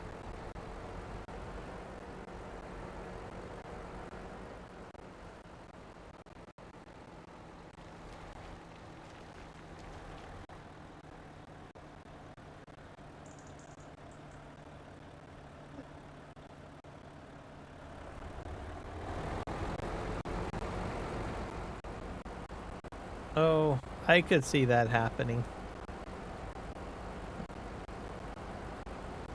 Depends on how big the stones are, of course.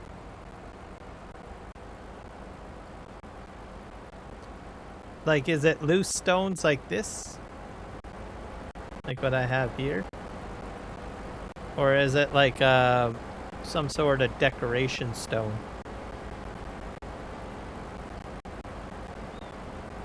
Because I know that there's some decoration stone mod packs.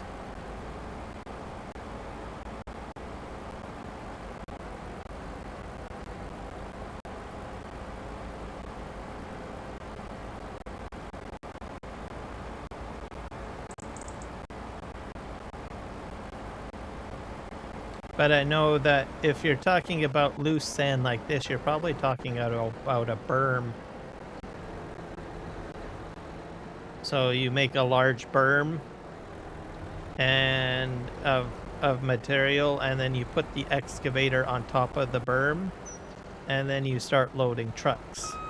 So, which I'm familiar with.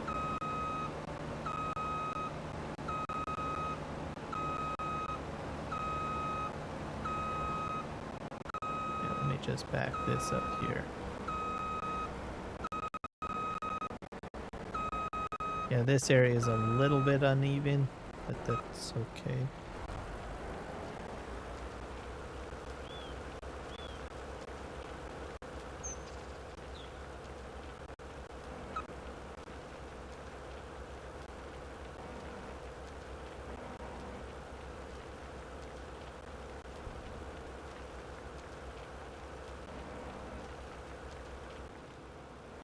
There we go.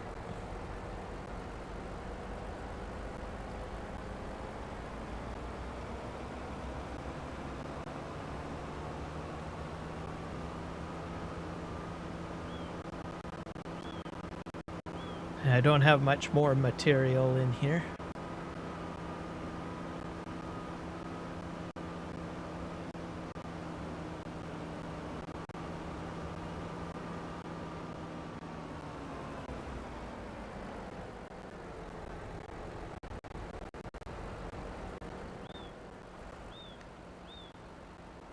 I got about probably a few more loads.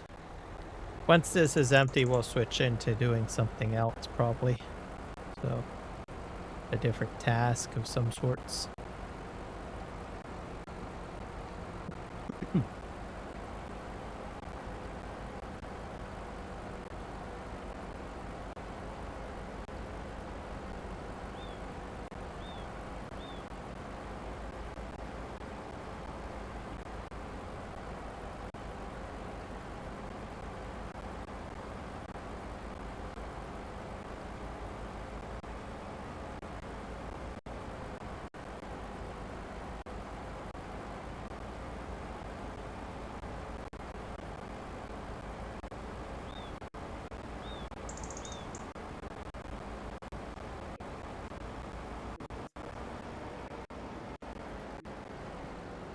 Da, da, da. Turn.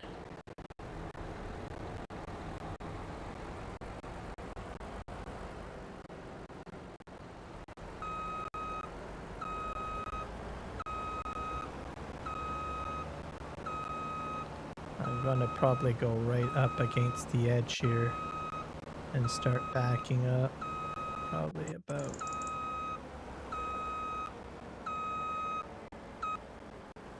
pull forward.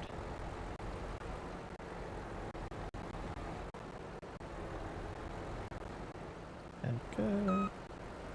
Okay.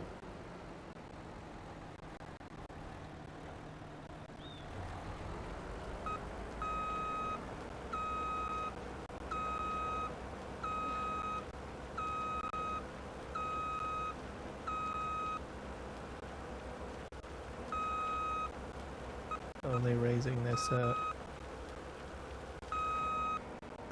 There we go.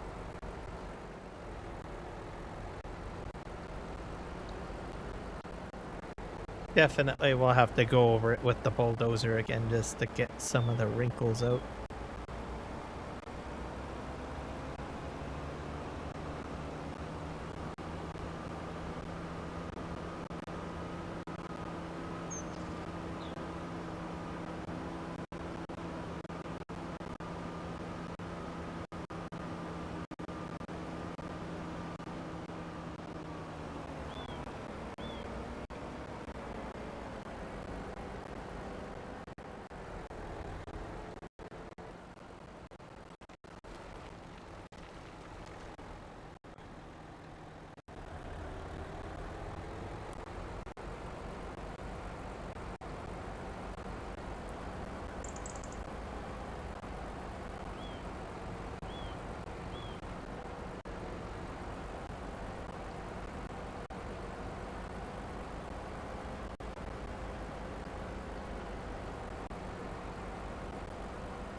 There we go.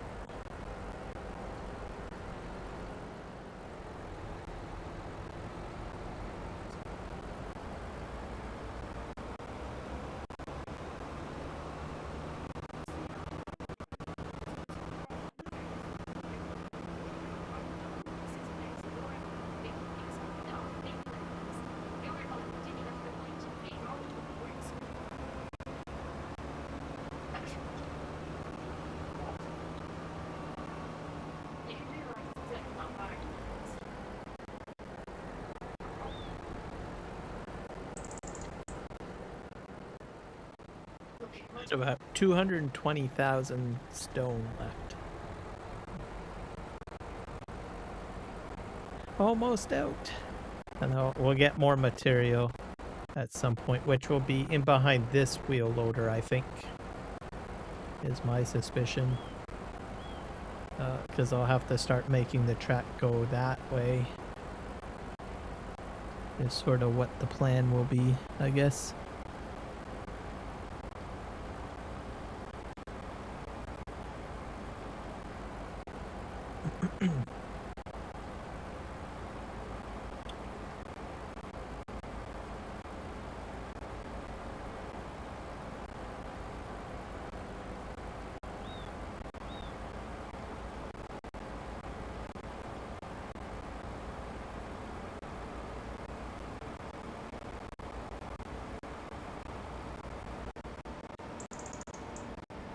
We'll have to start a new bridge project too.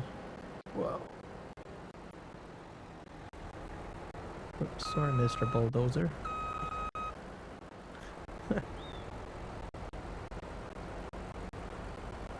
I'm surprised the front of it didn't really damage it.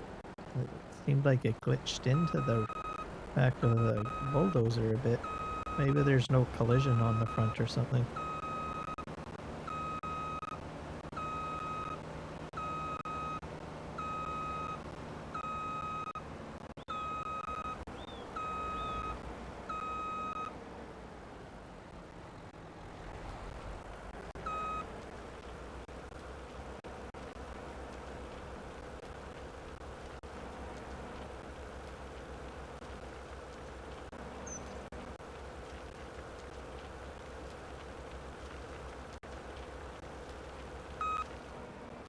It's actually doing a fairly nice job on the edge of the mountain here. I kind of like that.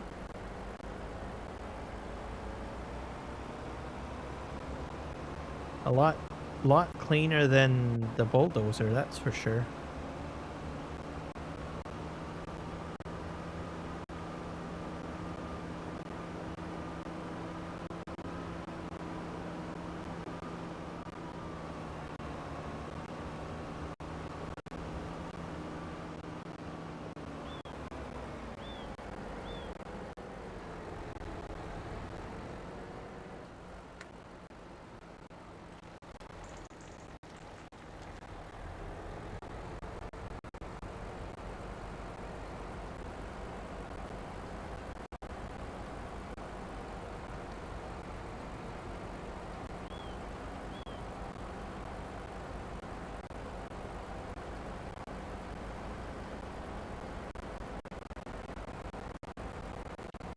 Alright, and we're rolling.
There we go.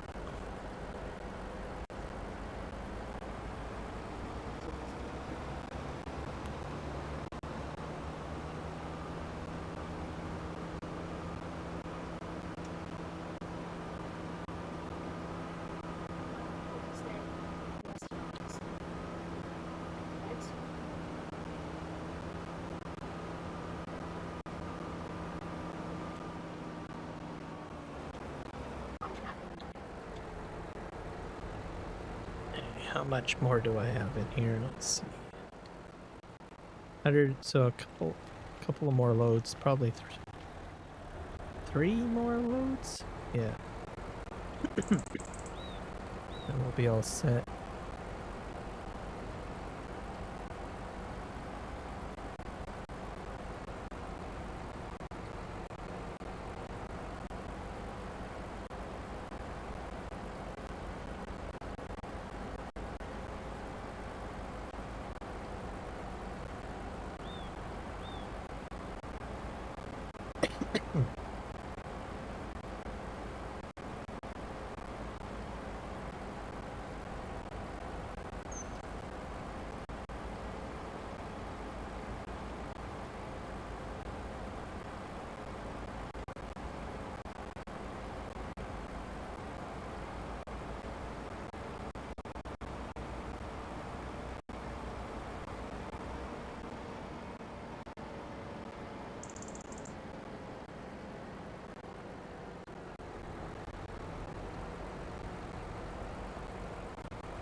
we go. Definitely looks way different. So I've expanded this quite far. With like about 1.4 million liters of stone, I guess. So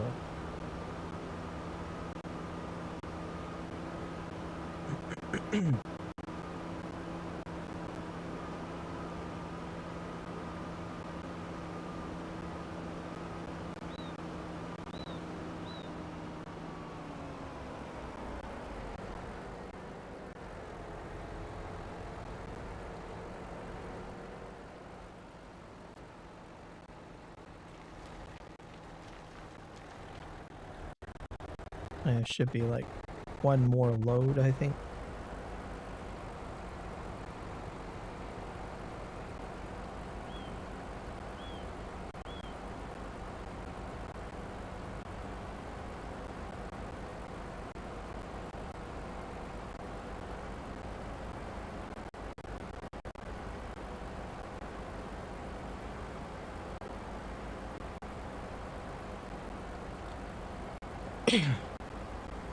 And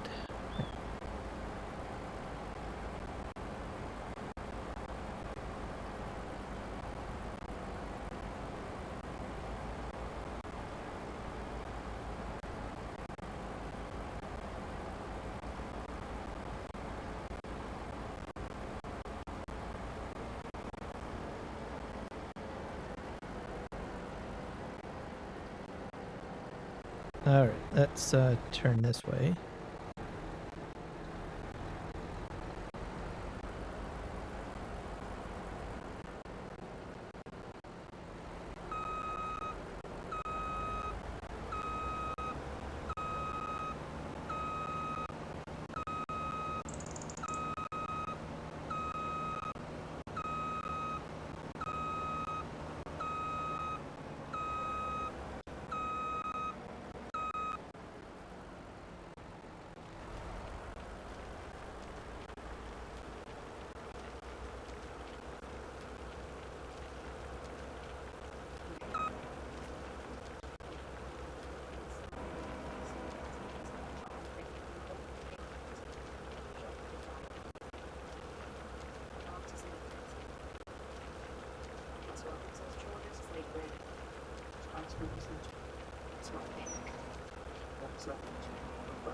Did you go there? Yes, I suppose. Okay, so did I. There you go. There we go. Let's go get more stone. This should be the last load of stone, I think. We'll see.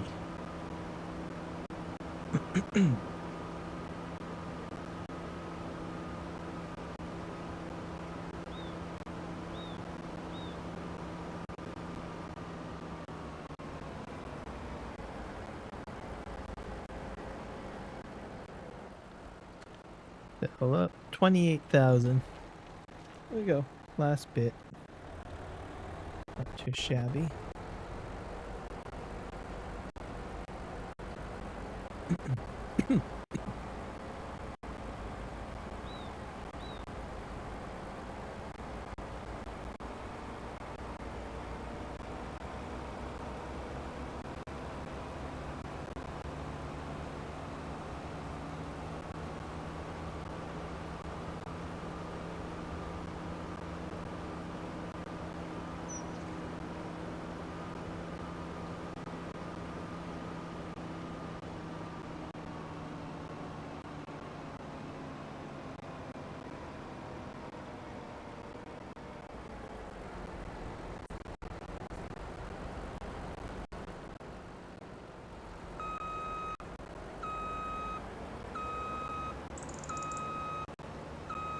So I think this does a great job along the edge of the mountain line. Or mountain edge, sorry. I'm impressed.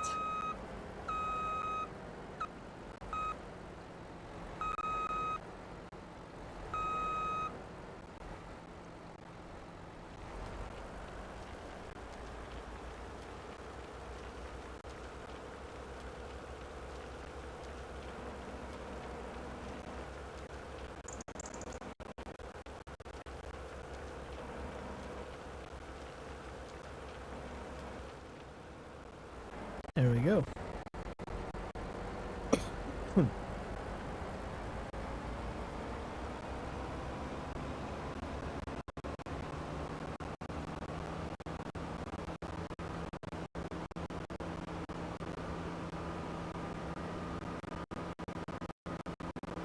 So we'll have to start looking at, I think our production's next.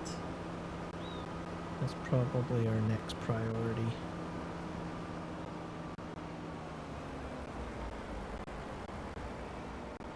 We'll just leave this right here for now. There's nothing else in there to do. Let's just jump out here. Oh yeah, I got a huge mess here to clean up. Ah, crazy. Where's my telehandler? Oh yeah, there it is. One of them anyways.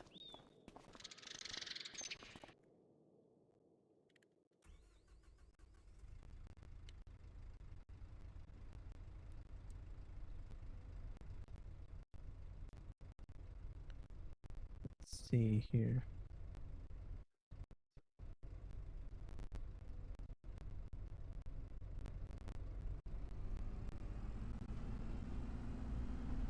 What time is it? It is 3:18 in the game.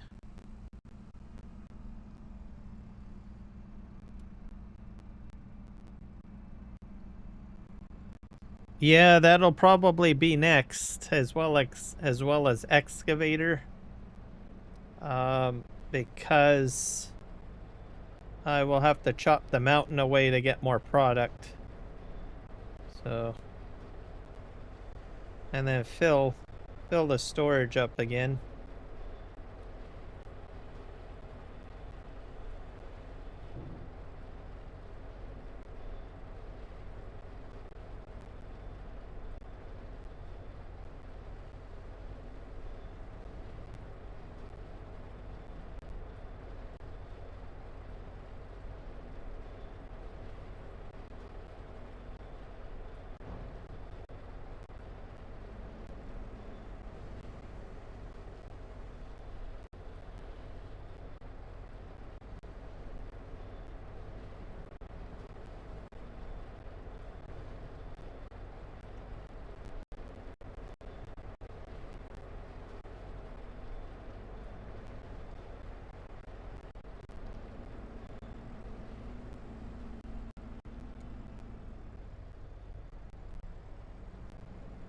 Now I'll get these out of here.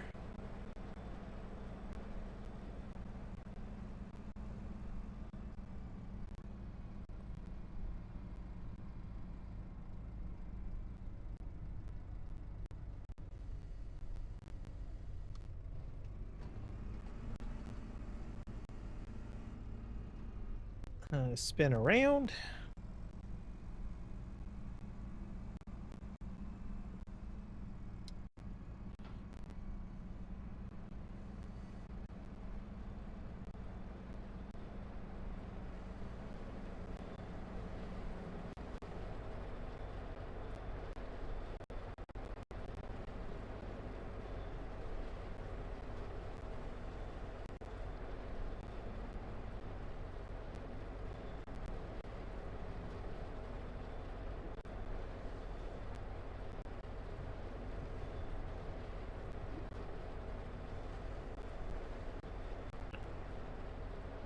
Yep, Canadian tractors.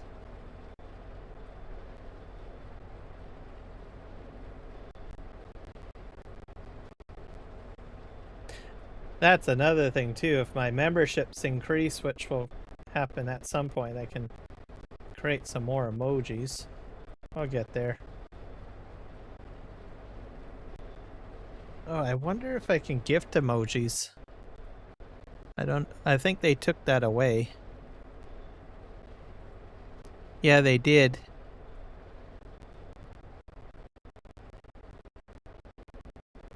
Yeah, I can't do any more membership gifting anymore, by the looks of it. But when I first what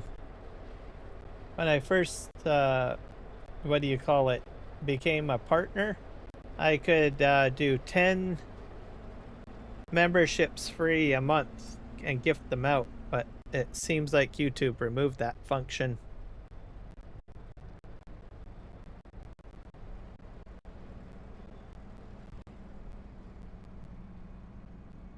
Unless there's a threshold for that, I don't know. That's a possibility too. Okay, all right. I think I have a pile of these over here. Or not. Nope, I don't.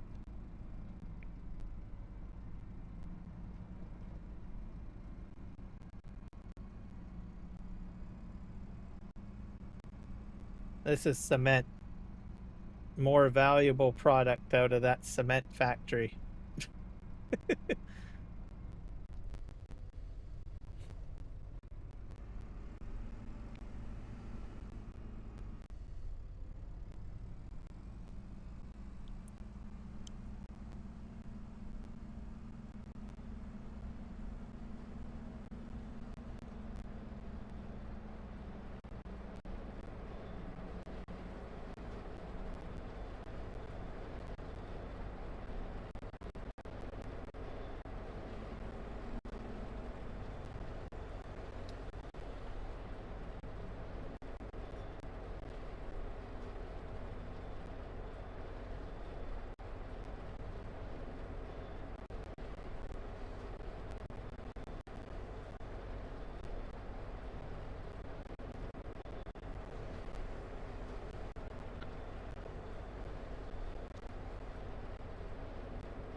There we go.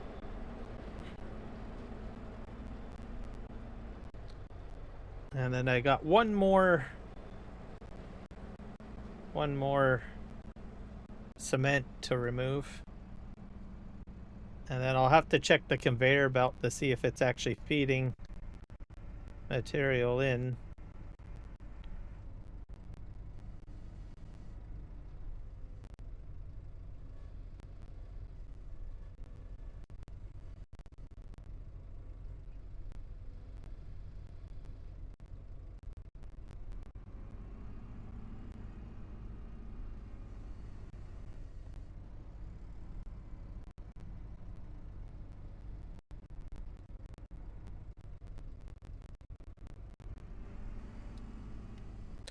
One more cement bag.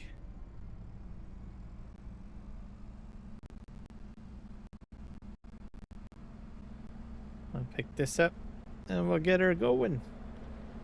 Go in behind this factory. I'll probably scoop this up first. Let's see here. Oh, yeah.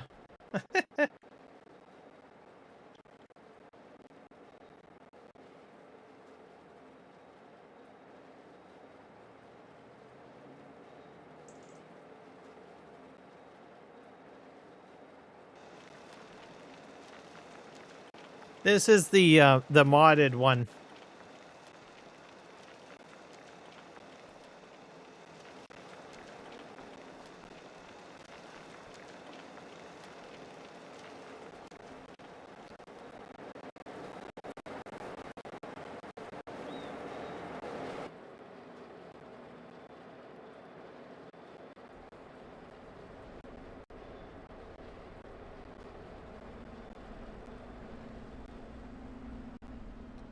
Okay, just go this way. We're gonna stack this on top of this one here.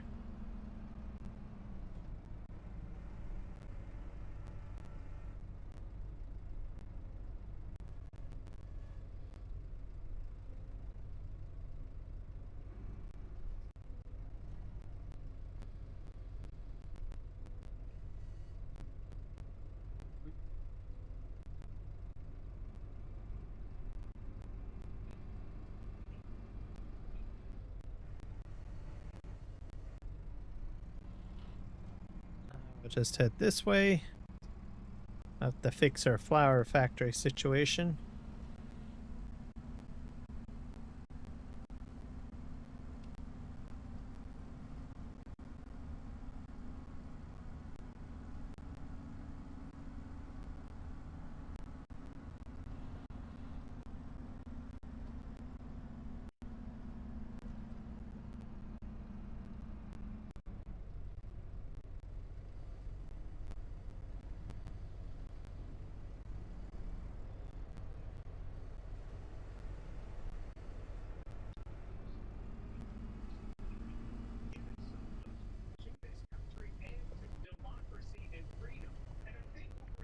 I got more output on flour than anything else, so oh boy.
Demonstrators stream through the streets in downtown Toronto from the U.S. consulate. No, I can't pick both of them up. That's too bad. Not wide enough.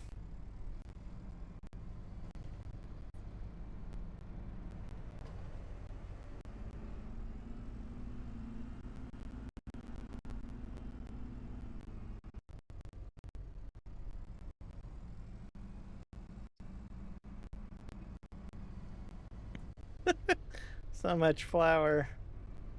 No, no, no, no, no, no. I might need to put down another bread production, maybe. Or a flour, bakery, maybe.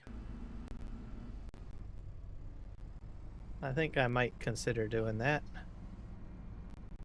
Because the reason why I have more output for flour right now is I've got more crops making flour than compared to when I first started. So that's why it's starting to stack up a bit here.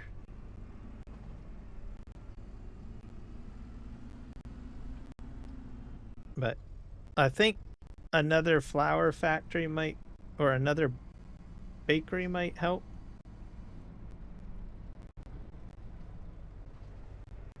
As the flour factory seems to do a huge amount of output.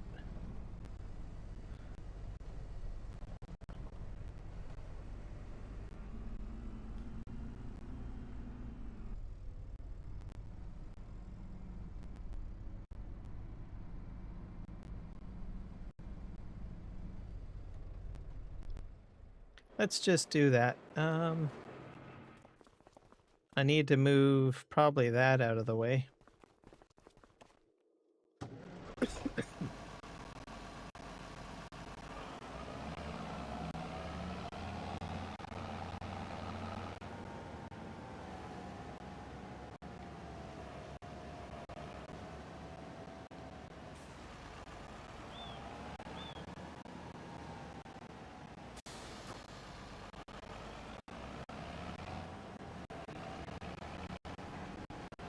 It is not on Twitch, no. And it's not on Kick. I had to go ahead and take it down because it wasn't broadcasting. So, Stream Elements has frustrated me.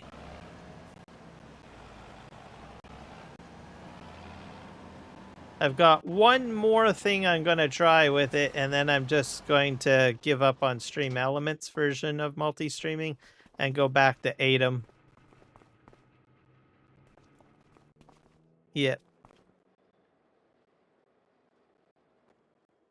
So Kick is down. All I'm doing right now is just YouTube. So, yeah. I've got one more idea or one more thought that I might be able to do to get maybe Twitch and Twitch and Kick back up and going, which is to use instead of CBR, I will switch over to variable bit rate instead of CBR and see if that works.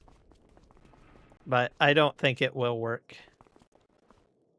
But I'm gonna try it out.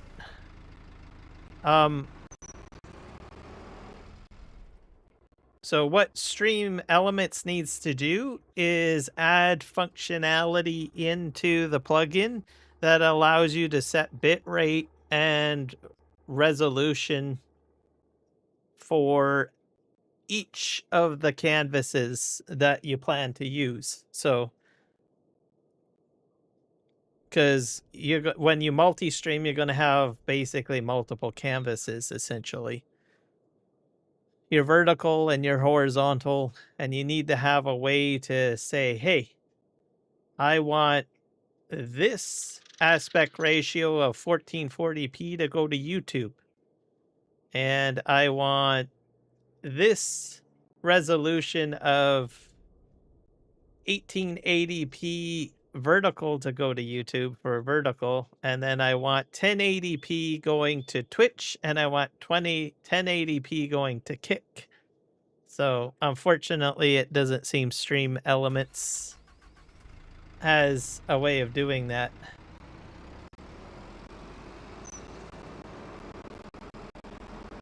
Atom does, though. Atom does. So if you send more bit rate to Twitch or Kick, because you need more bit rate if you're going to do like 1440p on YouTube,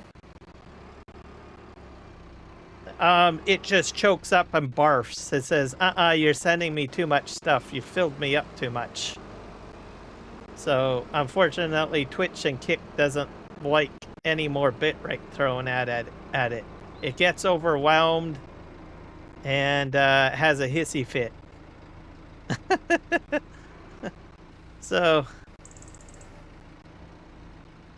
So I'm thinking maybe potentially using OBS's variable bitrate feature instead of CBR, which is CBR is constant bitrate. So what that means is if you're sending 19K of bitrate, which is what you need for 1440p, to Kick and Twitch and YouTube will say, oh yeah, I'll take all of that. I'm on board with that.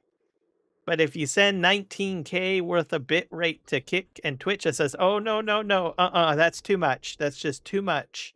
Way too much. I'm going to throw up. That's exactly what happens. So I'm thinking the workaround that I can come up with is that maybe I can use variable transfer or variable bitrate, which means that, and that is a setting in OBS, which means it will only send what is required to be sent. But I'm not sure if I'm understanding how variable bitrate actually works. I'm not sure if it would actually be my fix or not, but I'll probably give that a try later on or something. And if none of that works, well, then I'll just have to wait till Restream gets out of beta. And perhaps when they get out of beta, or not Restream, sorry, Stream Elements, when they get out of their beta version of their multi-stream plugin, or they add more function in to allow streamers to adjust, you know, their resolution, their bit rate, their audio, and all of that for every single platform, instead of having it all isolated to one platform or one resolution and 1 bit rate, maybe I might relook at it. But there are a lot of people saying, "This is great. This is a fun tool. This is easy to set up." And that is correct. It's very easy if all of your platforms are 1080p, throwing out 8K of bitrate. That'll work, yes, and it is very easy if you do that. But if you're doing something like what I'm doing, where you're using higher resolutions in YouTube, because you can go up to 4K. I mean, you could do like a live stream with 4K, 1440p, 1080p, and also your vertical. Twitch and Kick can't do any of that. I think Twitch is considering moving into that direction, perhaps to allow 4K. Especially if they plan to bring in like people that watch live streams on TV. So the reason why they have the 1440p and the 4K live streams are for those people that have smart TVs, and I'm one of those people, by the way. So I will usually go with the higher resolutions when I'm watching on my TV. I'm guilty. I'm sorry for all you live streamers on 1080p. Sometimes I'll watch a 1080p if you're pushing out 60 frames per second, but if you're a 1080p 30 frames, sorry, I'm out. I don't want to see pixels on my TV. Just throwing that out there. And for me, the majority of the people that actually watch my streams are probably about 45% of them are on TV. So I do have a TV audience that watches my YouTube content, essentially. And then the other half, the other 50% is mixed up. Second place is mobile phones, which is so obviously that's a whole other canvas. That's not 1080p, right? And the last batch is people on computer, right? That's the last batch that watch my content.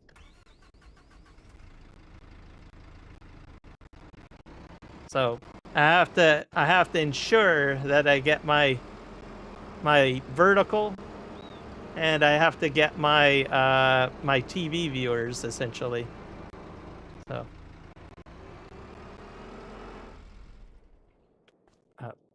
and Twitch, I don't think they have a mobile app for Samsung. There is one, but I tried to get it to work. It doesn't seem to work very well on my Samsung TV.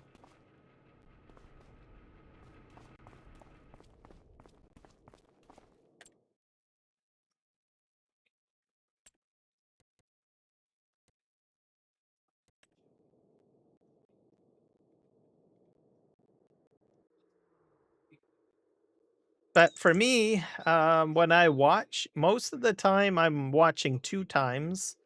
So I'll watch on the TV. I'll sit down at the couch, and I will be watching a live stream from my television set. And then the other thing, the only downside with TV, I mean, it looks great on TV, but the only downside is you can't chat. So what I do is I bring up the stream a second time, and I text on the phone if I want to engage in the chat. That's sort of how I watch live streams. And then if I'm doing something on my computer, playing a game, I will probably still use the higher 4K or 1440p because I have good screens and monitors. So,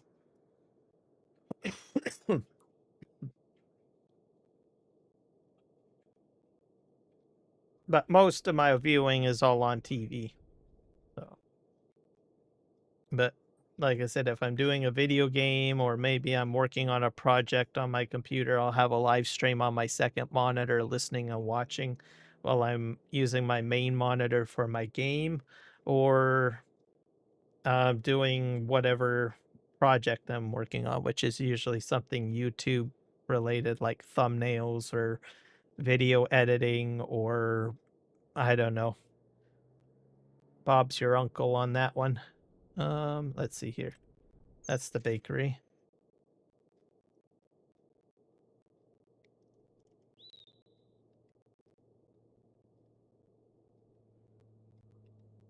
Let's see.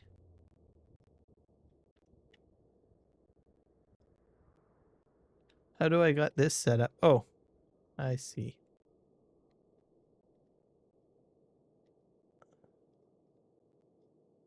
This one I'll probably put like...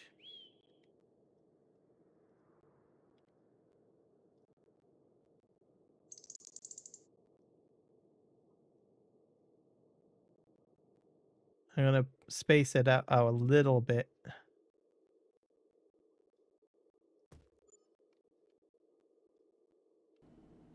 All right.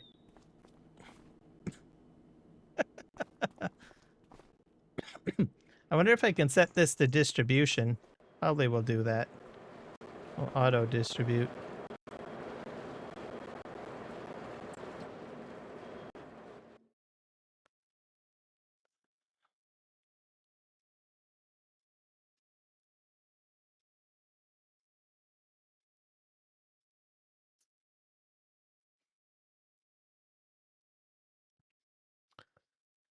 So, yeah, tomorrow I'll probably, well, after I'm done live streaming here, I'll probably jump in and set it to, what do you call it? Variable bitrate VBR, and see if that works.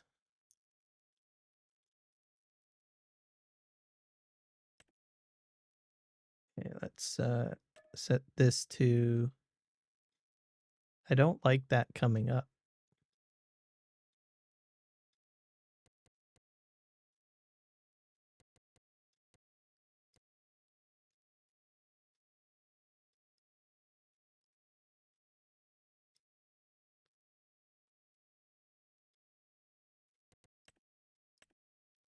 Is that the max amount of flour you get?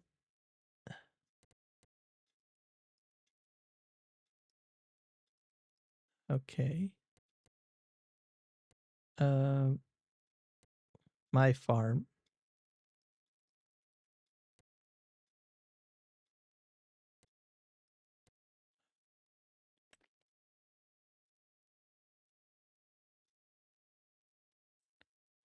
Oh, that spawn. Okay. Select. We're going to just set this to distribution. So those are set to distributing. Yep. And then the next one we'll set to distributing as well. Where's the other grain mill?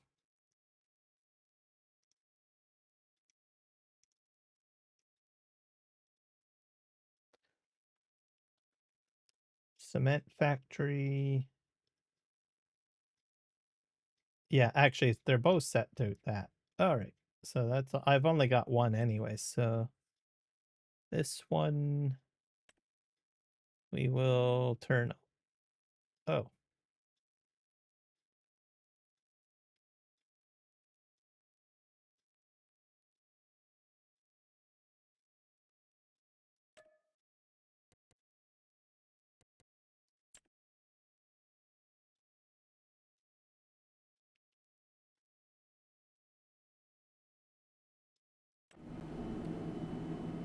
Let's just, where is that? Oh yeah, right here.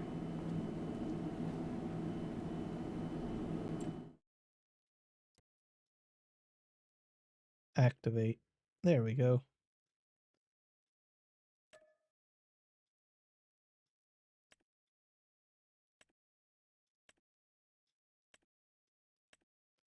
Yeah, let's put that on that. There we go. Yep, I appreciate it. It's a minor setback, the Finnish farmer. I'm trying to grow. I think I need at least about, what, 50 followers over there. I'm like at, what, 30 something?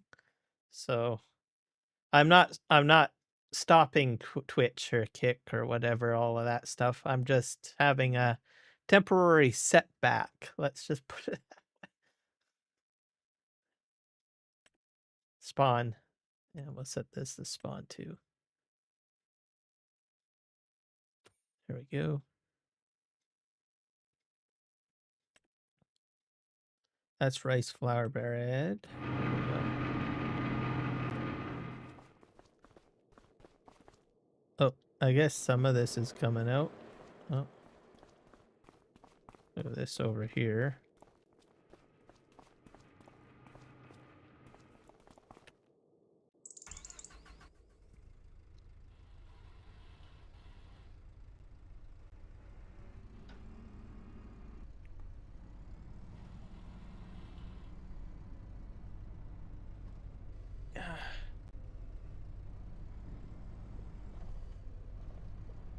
What kind of concerns me about what do you call it? Stream Elements' version. I had to delete my streaming keys in YouTube just to get on. So I'm like scratching my head on that one. I was like, dude, I set those stream keys up. They work. Why are you messing with me on this? So I'm not too happy on that. So if anyone from Restream is watching my stream right now, come on, guys. Get your act together. Let's do multi resolution support on your streams.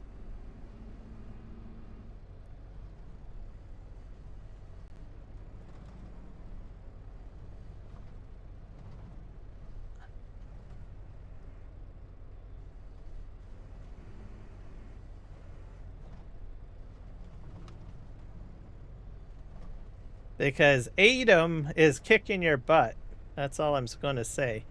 ADAM is the multi-stream group that I was working before. So that's how, before I had my OBS crash, which I don't know what caused it. That's a different story altogether. I was working perfectly fine in ADAM. And I've been running ADAM for probably, well, almost a year now, I think. With some small hiccups here and there, but nothing to this degree where it's like a streamer's nightmare. However, I decided, because I usually talk about streaming content and content creation while I'm playing Farm Sim or whatever other game, and sometimes people have questions for me, I thought, well, one of these days someone's going to ask me about Stream Elements version of the multi plugin, and they're going to say, well, what do you think about it? Should I get it? Should I use it? That sort of thing. And if you've never used it, then how are you supposed to answer those types of questions, right? So now, there is a content creator called Nutty. He's basically an expert or a content creator that does information on live streams, essentially. All he does is basically live streams and talks about how to content create. He doesn't play games. He goes into OBS. He shows plugins.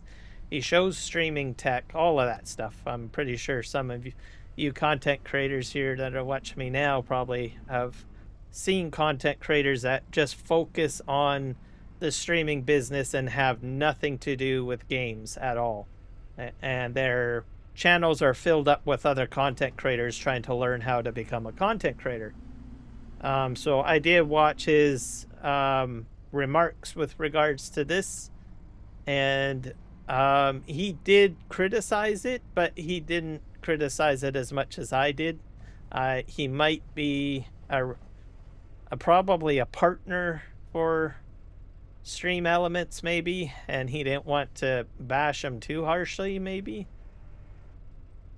So I thought, well, it's not as bad, because usually he does criticize people pretty badly.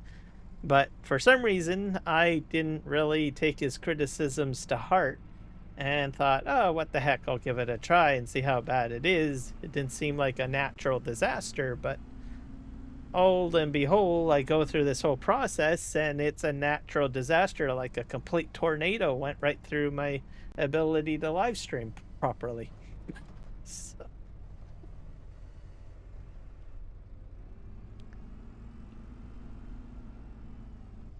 So there you go. Welcome to my world.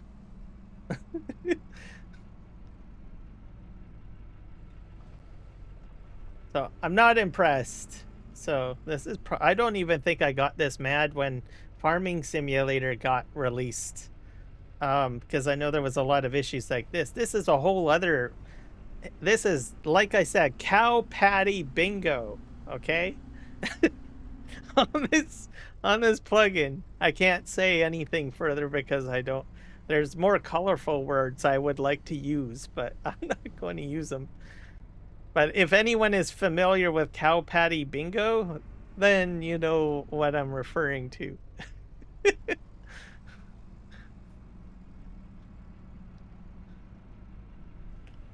And hey, using cow patty bingo as a reference is kind of farm sim related, right? It mentions cows. Except for maybe the bingo part. I mean, bingo is a game. It's a gambling game, of course, but and this is a game, so I don't know, put 2 and 2. I think I'm gonna win more with cows, I think. So there we go. Oh, fun fact. Speaking of cows, so obviously water buffalo are not are more common in Asia. Everybody would probably agree with that. Well, funny fact here, last week, and I'll try to find the article and post it up on my community page on YouTube. There is a water buffalo farm in the lower mainland here in BC, or British Columbia, where I live. And you know how I found out? Is because on the news, a local farmer lost his herd of water buffalo. They ended up going to Vancouver. They ended up in Vancouver.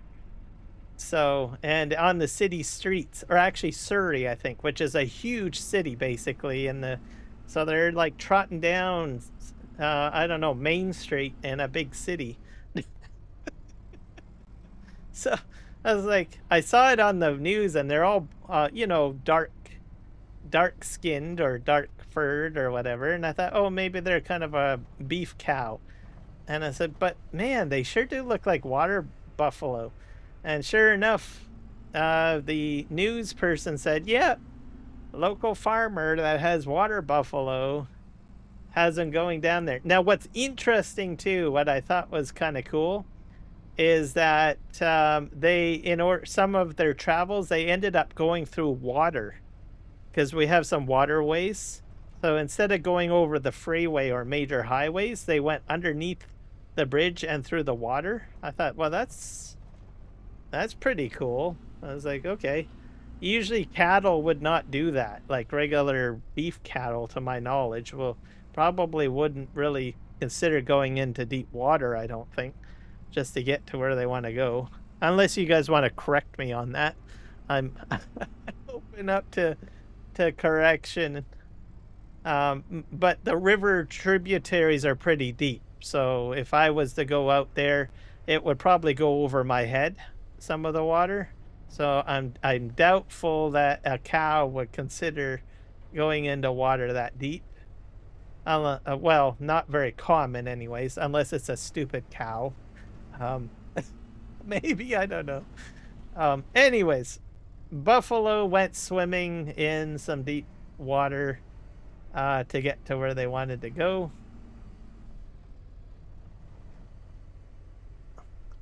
So I thought that was kind of cool. So there you go, guys.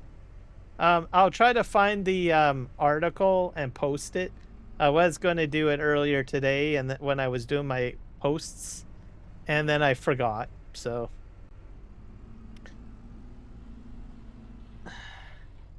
I thought, man, I got to share that with my community. I mean, that doesn't happen every day. And then water buffalo go down a city street, a busy city street. And they did corral them up. It wasn't a large herd. I think probably maybe about 5 to 10, I guess. Still quite a bit to manage, I suppose, on a street. But anyways, it happened. And they ended up on someone's lawn and did some landscaping of flower beds and stuff like that. The owners of the property were not overly, weren't angry or anything. They just wanted the help. And then they found some fences and fenced them all in. So, interesting story, I have to say. Do I have oil over here? I probably have some oil. No, actually, I think I'm out of oil. I haven't produced oil in a while. Let's just go in here.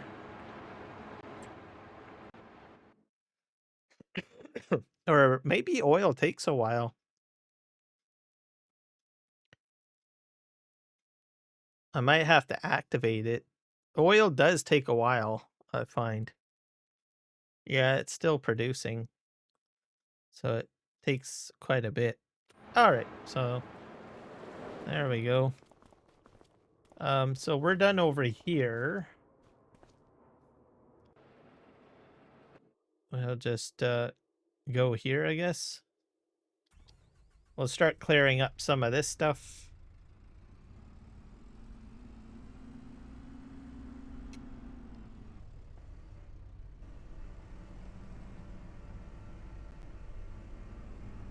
This is my metal factory.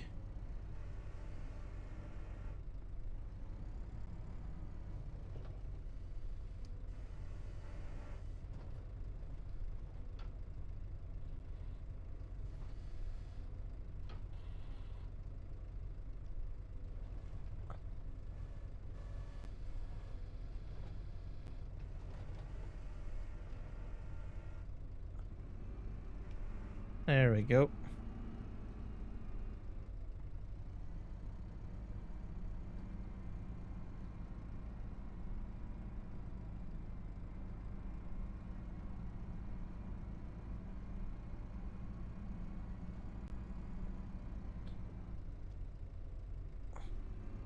So production craziness here now.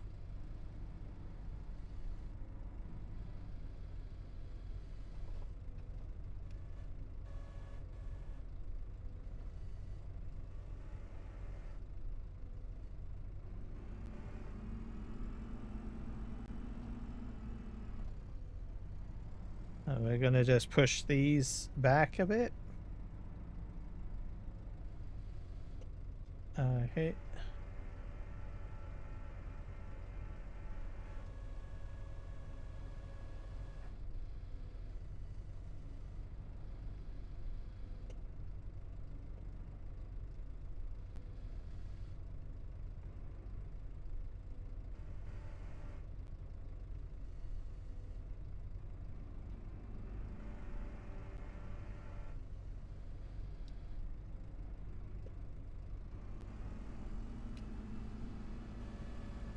Now I'll get another stack.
Come on.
All right, let's go put these ones up.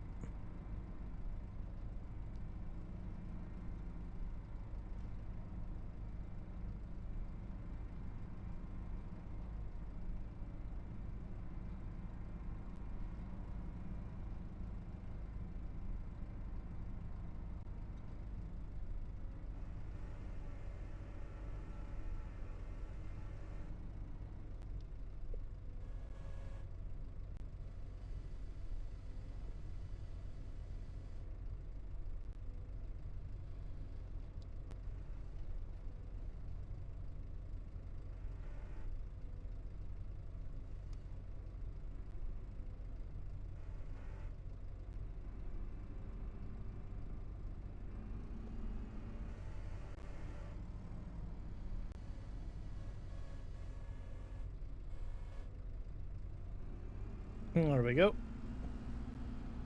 Not the best stacking job, but it'll do.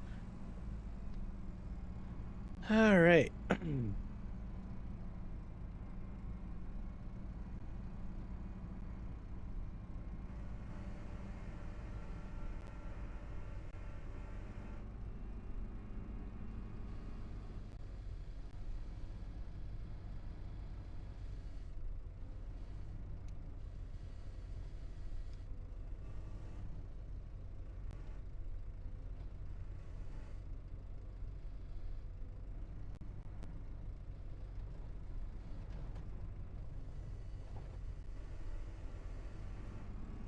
I got a box of nails this time. Nails are very important for my pallet production, which will probably happen at some point. So I got lots of nails for that. Also for bridge building.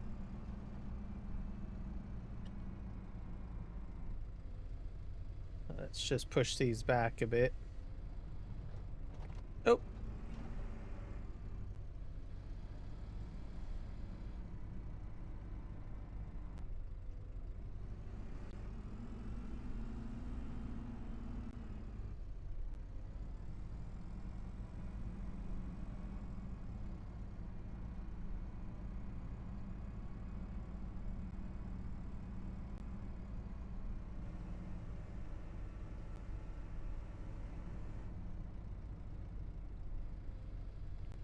I'll put this in here. Metal. I think I've used metal a little bit.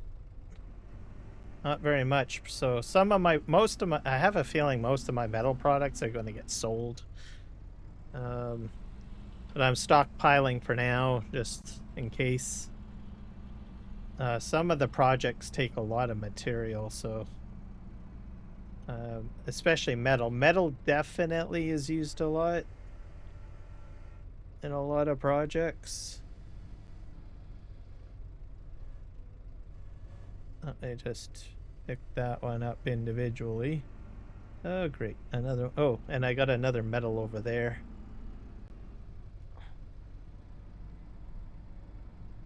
Let's scoot over here.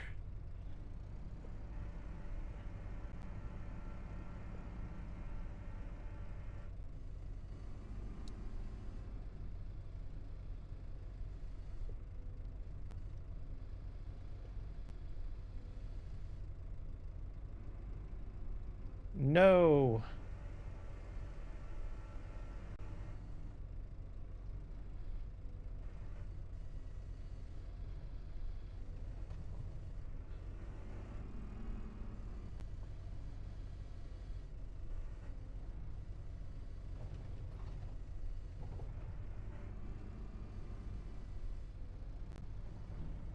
I find doing forklift work, because it requires so much patience and concentration, it tends to calm me down.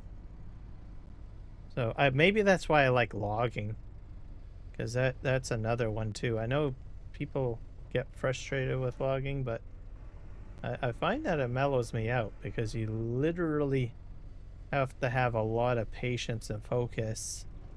No, no, don't do that. Can I stack that on there? No, I can't. All right, metal isn't really flat on top, so fine. I will take it off normally.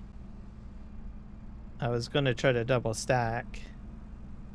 I think even when you universally auto load, it has issues stacking metal sometimes.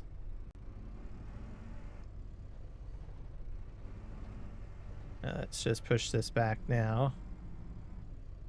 There we go.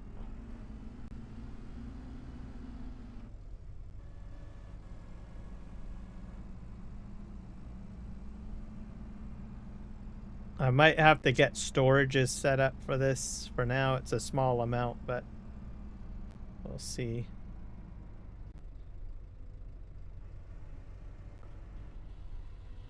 Let's see if I can get both of these.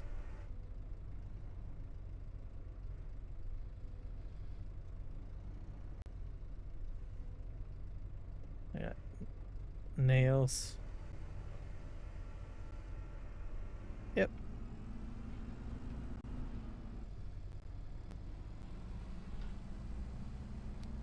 Sorta.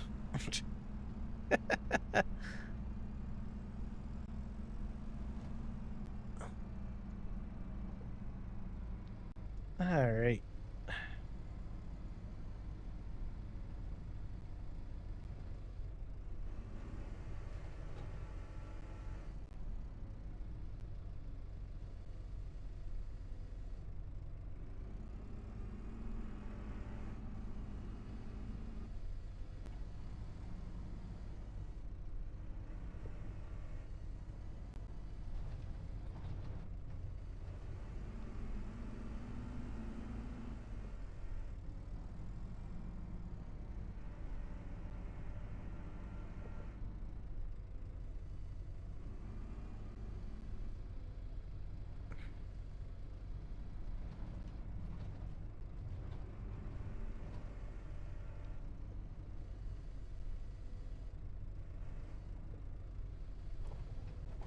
So Dune Awakening, man, I'm telling you, it has blown up.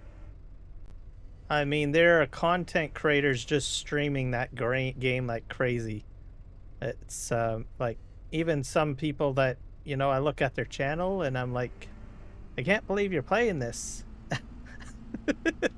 So I've noticed that the tutorial videos are popping out like crazy. So there's a lot of people just jumping in, building all sorts of tutorial videos, educational videos on the game. And people are like, in case you don't know, it's a, so other than the simulation video, like simulation content games, like Farm Sim, which, you know, is like huge on for content creator, right? Because you can do live streams, you can do videos, you can do tutorial videos, you can do role play videos. I mean, it's a good healthy niche to be in, because there's so much content that you can create.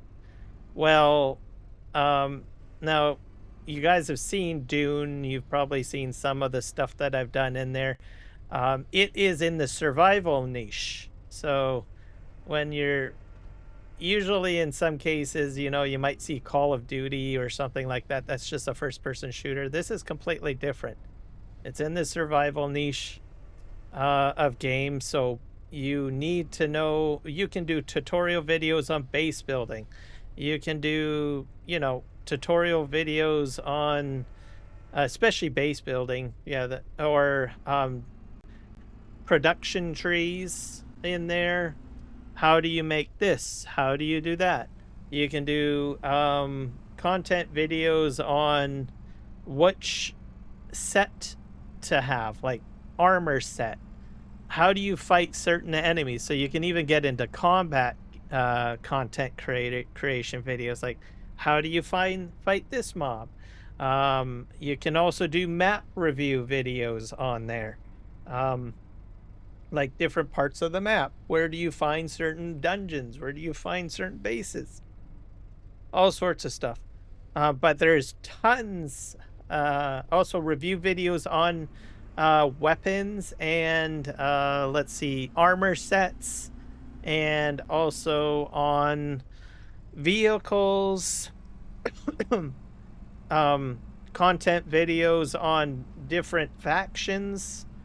So which faction gives you this and which faction gives you that? I mean, it is just crazy. And then you can live stream it like what I have been doing.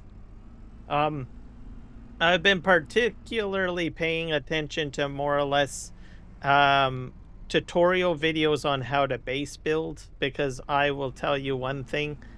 I make boring cube-looking bases. And, you know, I'm listening to these guys that make some of the most elaborate looking bases, like using, you know, rounded rectangles, stuff like that. And I'm like, and they're like saying, look, if I see a Borg cube, you suck. I'm listening to these content creators creating these builds, and I'm like, wow, oh, crazy. Which, honestly, I was like, okay, fair enough. Yes, I make a square. I'm sorry. But here, teach me how to make not a square. maybe I'll get somewhere. But yeah, they put a lot of thought into it. You know, they put in, you know, how to lay it out properly. They educate you on how to get the best bang for your buck in the design. You know, they share, you know, education on how you can, you know, take these different pieces and turn it into like something amazing. So I don't know. It's like crazy. Reactionary content creators are like over the top playing that game. Like I saw Lulia Lully, which is a she does a basically response like reactionary content creation. So which means that when you go into the game, you react, right, to different things. Like, oh my god, this is happening, right? You know, reaction videos, but reaction live streams, right? You do something in the game and it makes you react. So, and she is like hilarious. She's like, oh, look, there's a big sandworm. I wonder if I can go over there and visit it. And she goes over there, and then she gets eaten by the worm, and she goes, oh my god, I died, right? Obviously, I'm not really reacting exactly the same way as her, but anyways, it's hilarious. I have my moments too if I react on my live streams. I've done that a few times, but she does a really good job at it. People enjoy people's reactions. That's what you call a reaction content creator. So everything that they do, they have a reaction, right? An emotional reaction to whatever they're doing in the game. So for me, I'm a little bit reactionary, but it's a skill to do it consistently all the time. But it is a niche. People just love people's reactions to things, especially if it feels natural, right? But anyways, I'm watching her, and I'm like, throughout the whole stream, I'm like, yeah, I like this. You get my subscription. I'm laughing my socks off just watching you, you know, make horrible mistakes in the game and make it fun. And reacting to those mistakes. So, which is cool. I like it. It's interesting. I don't watch a lot of reactionary content, but there are a few out there that I have watched. If it feels natural and they're good at it, then they get a subscription out of me. If it's like kind of fake or something like that, then I don't stick around for too long unless the content creator has other value, right? In a particular niche or game or whatever. So yeah, it's kind of interesting. There's a lot of multiplayer play in the game as well, which I'm kind of interested in watching. So I'm watching like these squads. And some of these content creators too in Dune Awakening, you know, they'll be in a guild and they're a guild of like 5 or 6 content creators and they're all live streaming at the same time. So you can jump from one stream to the next stream to the next stream, getting the perspective of each content creator. And I'm like, holy crap, these guys really know what they're doing. And they're just having a blast. It's like a stream party. It's kind of neat.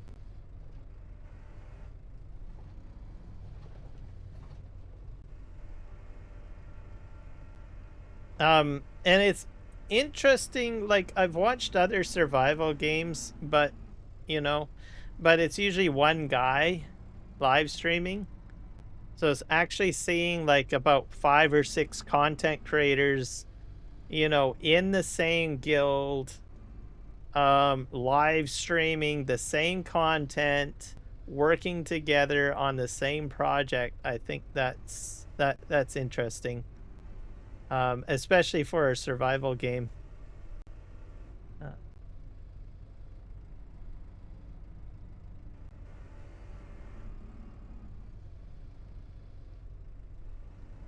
But I do think that they did it justice, because I mean there has been Star Trek Online, there's been Star Wars, The Old Republic. These are MMO games, right?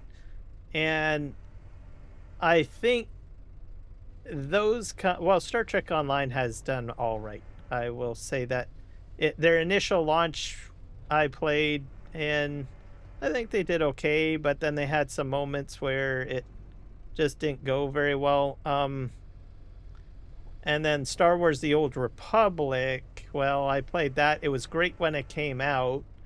And they had like 2 million subscribers, which is pretty impressive because they competed quite well with World of Warcraft. But their focus was, oh, well, we're making our money off of the IP. We don't need to do any more work. And then what ended up happening is World of Warcraft upped their game. And since then, the IP had just diminished. It was under BioWare. And I was like, dude, you guys gotta get your act together. You need to get back in the game. You can't just, just slack. You really need to start pumping out the content here. You need to improve the game, get people to come back, because Blizzard is going to wipe the floor with you. And at the time, Final Fantasy was coming out with their MMO, and they already have their MMO, and now they're wiping the floor with people too. So it's like, dude. But as I understand, then it just went. I think they're getting a little bit better, but I think they need to do a lot more work. They sold, I think, the maintenance of the game. This is the Star Wars The Old Republic I'm talking about. To a third-party company to maintain, and they roll out the odd patch here and there. So Star Trek Online, they continue to invest in it. Could they do something more graphically? Probably. But they continue to make the game interesting. So they're not as that bad. Would I put them at the level of like World of Warcraft? Maybe not. So, but anyways, I'm getting off topic. As for Dune Awakening, I think they've hit it out of the park. And they've done the game justice, essentially. And they worked with the movie developers too, like Legendary Entertainment, which makes the Dune movies. So they have access to the actual story lore. And the other thing that's very interesting is that they were using the multiverse to their advantage. So part of the problem when you're trying to build a video game that's in an existing universe, it's kind of hard to do that if there's already an existing storyline, because you don't want to retcon the original storyline. So what they did was they said, well, what if, right? And they took the same characters, but went through a different approach to what would have happened, right? And they did it ingeniously. Basically, Paul Atreides is never born, and someone else is born, which basically, well, what if Lady Jessica followed what the Bene Gesserit had always wanted to do, which was to have another a female child instead, because basically they look at manipulating genetic lines and stuff like that. This organization in the books and the stories, right? So she basically was the good Bene Gesserit and followed the rules. Instead of having a male heir, she had a female heir. And the storyline goes on from that. And of course, there is no Paul Atreides, there is no Kwisatz Haderach or anything like that.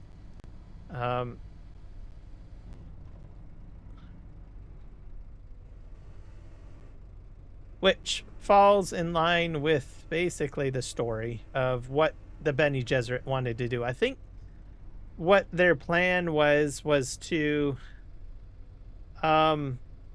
so part of it is not just genetics, it's like basically merging the royal houses. And what they ended up wanting to have is basically one person on top in control of it all, essentially, and was completely loyal to this Bene Gesserit faction. So anyways, that's what Dune Awakening is about. And we're going to see how the story unfolds. Questing is fun. It's not completely transparent, but transparent enough so that you don't get into trouble.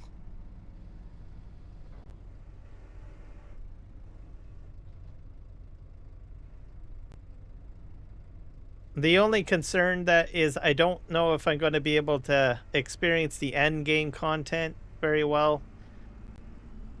Because you really do need to be in a guild or playing with other players. So I might, there's two things that I can do. One, I can create my own server and just play on my own. So I can do that, or I can find someone to join up with, or join a guild or something like that. Or an existing player base, and go from there. On the existing server that I'm on already. So we'll see what happens.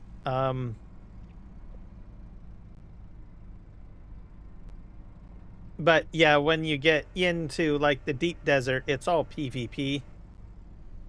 So if you're not running with, I mean, you can do some solo content, but if you want to do spice mining in the larger vehicles and stuff, you definitely need guild support. Because if you don't, they'll just wreck your harvester and you're out of luck. They'll kill you.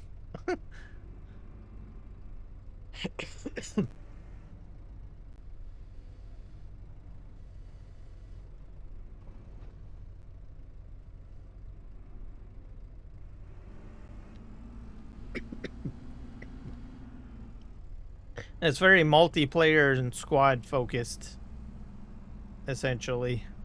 And survival games do have that aspect of it too.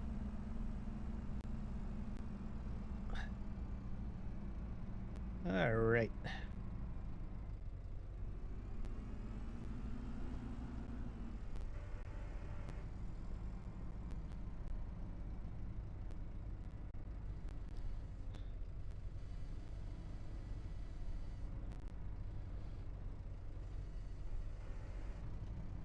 I'll pick that up.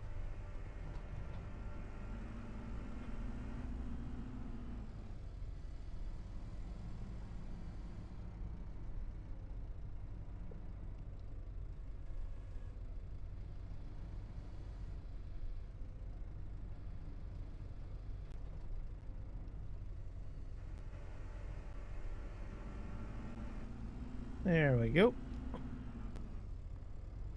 Let's stack some of this stuff up.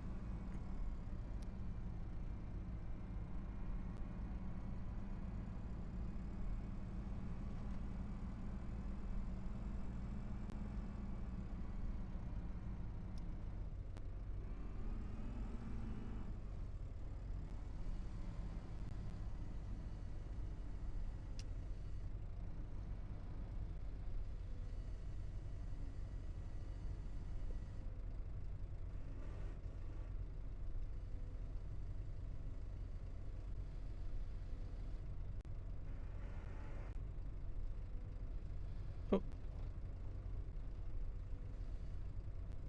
Is that gonna fall?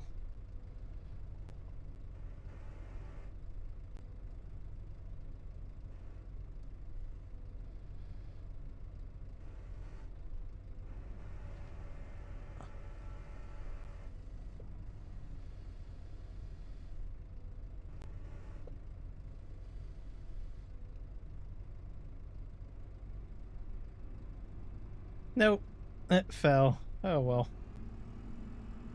Too bad, so sad. Let's see if I can push that back. I'll stack this one up, maybe.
I'll probably get another one over here, I think.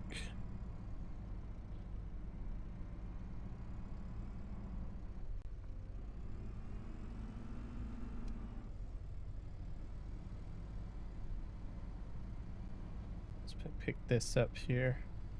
How are we doing for time? So we got about a half hour.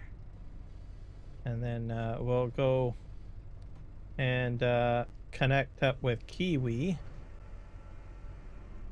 And we will see what he's got planned for us. I'm assuming he's going to be on Silver Run Forest. So I might join in. There is a few things that I want to try to tinker with to try to fix my live streams. So we'll see how I get on with that.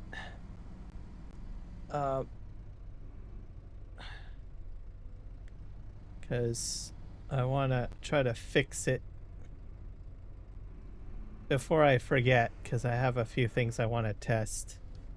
And then I can decide, okay, well, if this is going to work, if it's going to work. If it doesn't, then that means tomorrow's project will be to uninstall OBS and strip out that plugin and put Atom in, and that will be a very long process. So I rather figure out whether this is going to happen or not. If it, and then I can spend tomorrow trying to sort out everything, because I got one more thing that I want to test, the variable transfer rate, bit rate. or be a variable bit rate. I'm not entirely sold whether or not it will work, but I don't know because I don't really play with variable bit rates. I usually use consistent bit rate, CBR.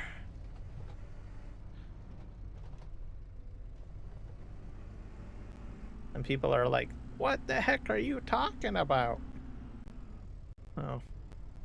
So bit rate is the rate at which the bits get sent out. So consistent bit rate is basically you set a number and say, look, you're going to go and broadcast at this no matter what. You're going to send this much bits consistently, no matter what, no matter which whichever platform you're on, right? Which is what I'm doing right now, by the way. And that's why I have problems with Twitch and Kick. Now, Atom gives me the ability, like I said earlier, to do CBR for every individual platform. I can put in a number, separate number for each platform. I can't do that in Restream. Or sorry, not Restream, Stream Elements. I have to set one. So obviously a consistent bit rate of one type will not work for every platform for what I'm trying to do. So but reading up on variable bit rate, as I understand it, and it means that it will decide for me just how much bit rate it needs to send out. The only thing I don't know is how smart it is at doing that. So it might be the solution that I need. And if it does fix it, I might be able to go to Nutty and say, aha, I found something that you might be interested in knowing. So, because he basically, I think, ran into almost the same problem as I did, but he just didn't express it on his live stream. So I was like, but I found it out, and I'm assuming he basically almost said the same thing, but I don't think he ever thought of using variable bit rate, because most streamers usually use CBR,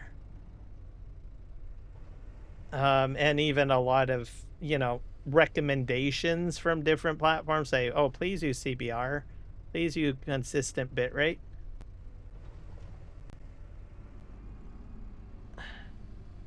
I'm just going to put this down here.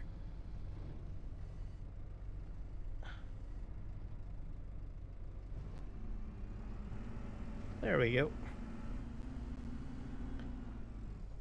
And because usually most folks say, well, you should always use the recommended settings for each platform, which I agree with. But we're moving into new territory. More people are moving over to multi-streaming.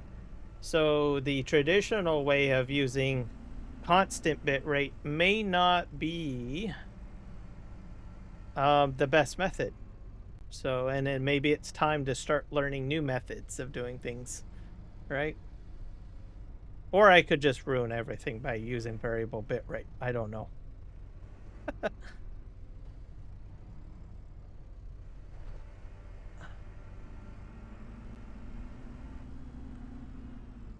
So I got about 15 minutes. I think we'll switch to a new task. I think maybe I've been doing a lot of moving of this stuff around. Let's see what else we got. I might sleep trigger ahead just to see whether or not I get the subsidy. It'll move me into February. So we'll do that. I still got a lot of products to move. Like I've got other productions too running that I probably should be emptying out, but oh well. I might end up using universal auto load to clear some of this stuff out, because I probably should be actually just doing all of that. Eventually, I'm going to have so many productions going, I won't be able to keep up with it, and it'll be consistently all universal auto load. Because that's what this is. It's a production map. Everything you do on it is all productions. You take your crops, you put it in a production, and then that production moves somewhere else. Mind you, I might start using the distribution function a bit too. So I don't know. I'm rambling. Let's go back to the house. I'm curious because I want to see if I do get my subsidy.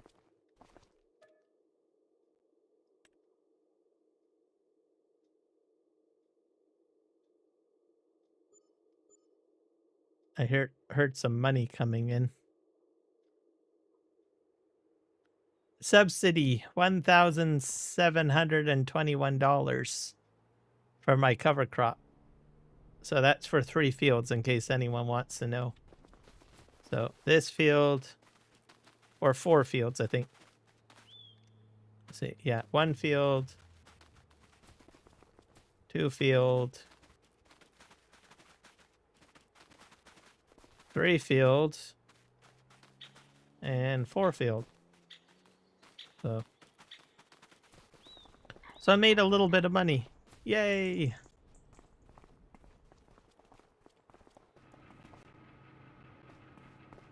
And we have another pallet of oil.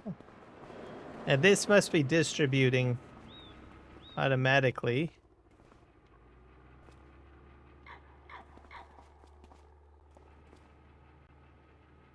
That's there. So distribution of flour is working now. So that will be great. And then I'll have more stuff spitting out here. And then we'll just take a look over here. So I have about... I'm going to have to make some more lime. I'm up to about 42,000 liters of lime. I'll have to do that. This is spitting out still.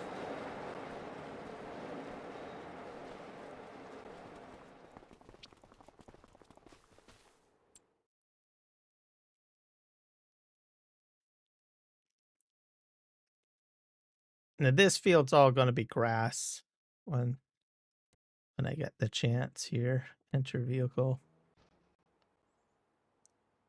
So all of this is going to be grass.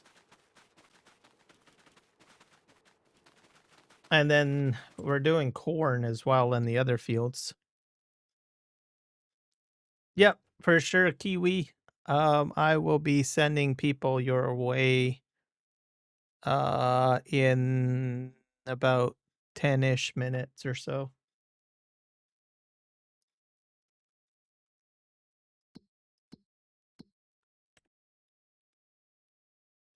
And then I may or may not join you. Because like I said, I'm going to probably focus on trying to fix my streaming problem. But if what my theory goes, my testing for my theory goes quickly, then I'll probably maybe jump in a little bit more actively on your live stream, because I have to figure out why I can't get things working. You're very welcome, Kiwi.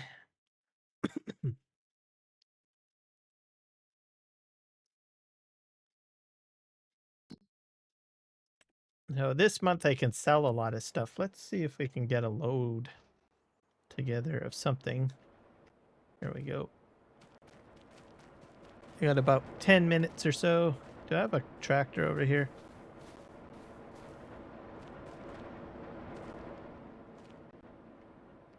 Let me put that.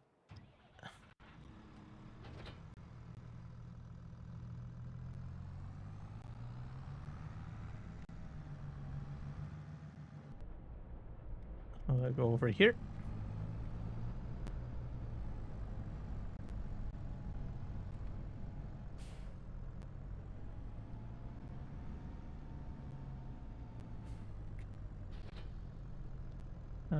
Load anything.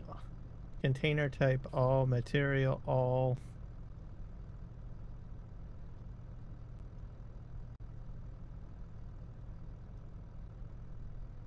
Start loading. Control left R. Whoop. Oh, that picked up a tree. I don't know about that. Where did that tree go to? Oh, there it is. Move you over here.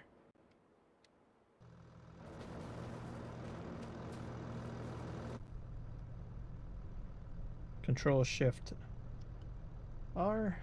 There. There. And then all I need is my telehandler, which I think is right there.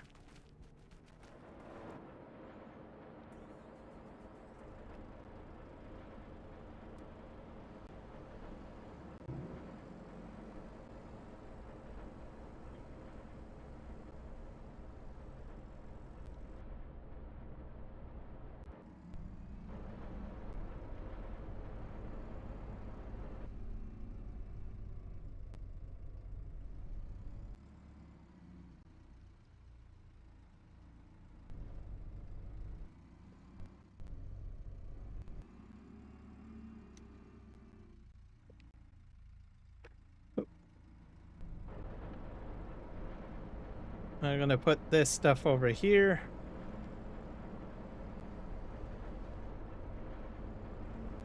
That's wood chips, by the way.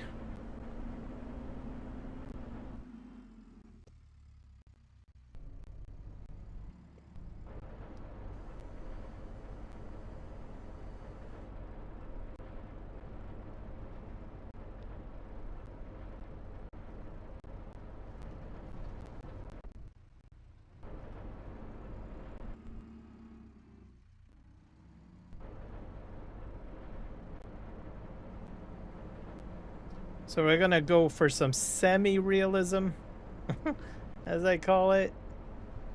You'll see what I mean in a moment here.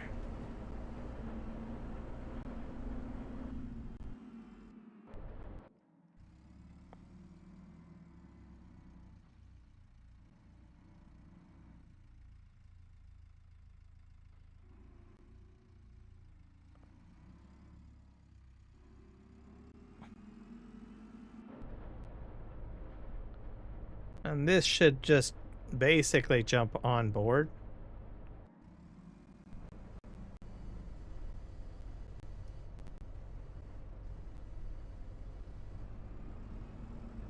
I think. Oh, it didn't work.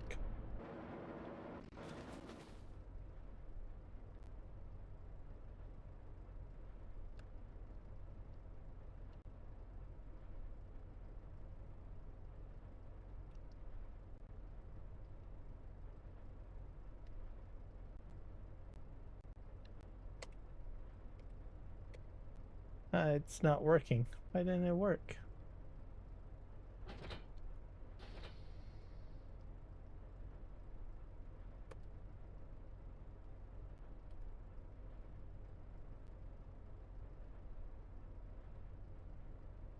Weird.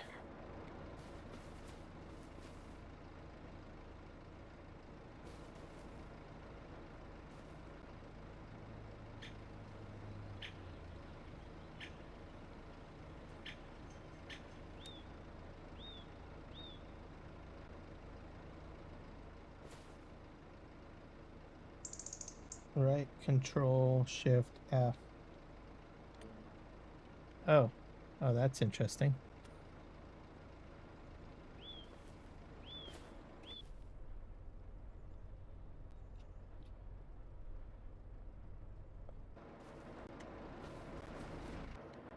Well, not sure.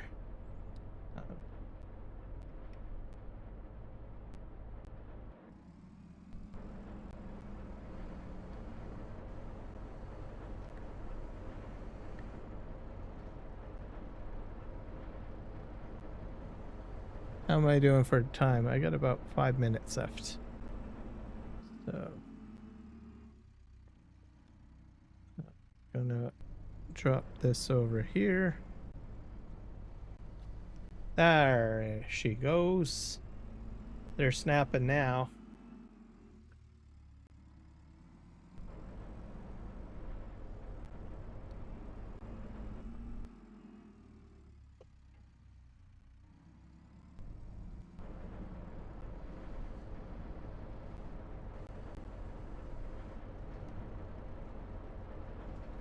Oh, this stuff.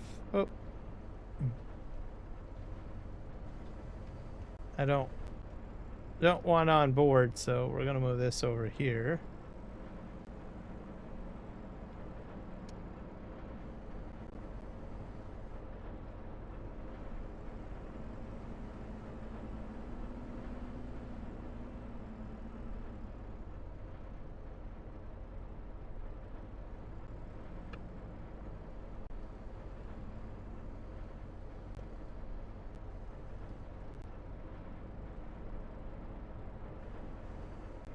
Wonder if I can grab both of those.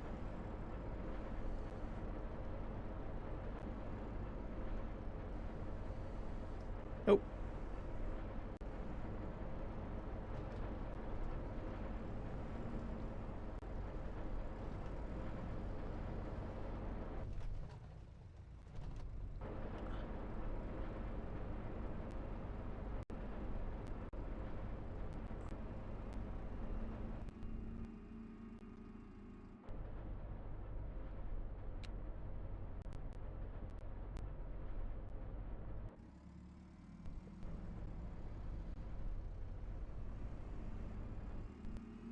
I think they both. Oh, almost went on. There we go. 2 bathtubs on there.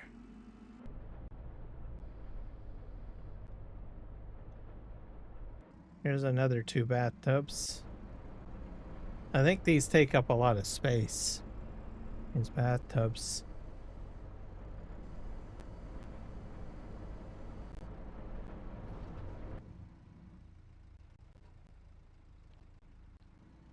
Alright, put that on there.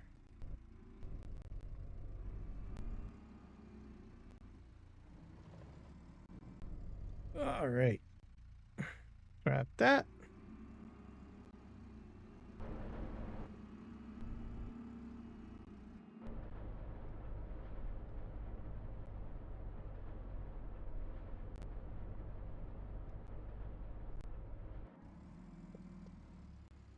And this one fell off.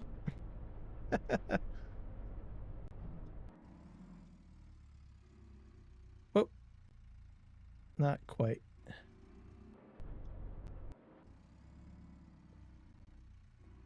That's quite a few bathtubs, I'm telling you. I'm not sure if I can double stack them. Guess we'll find out.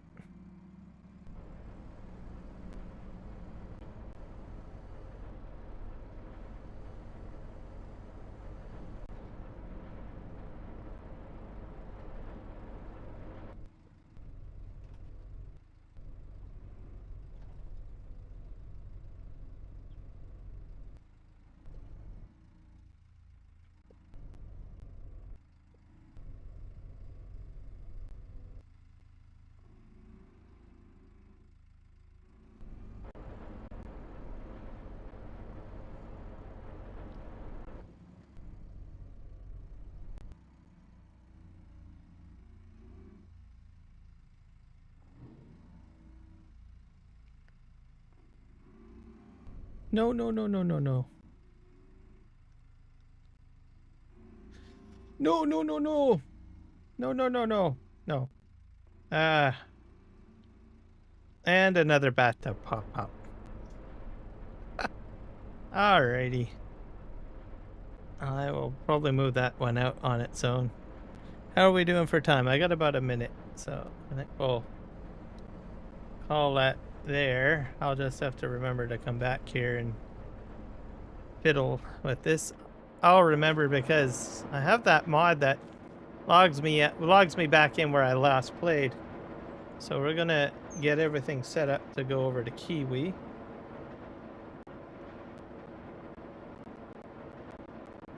Do that right now.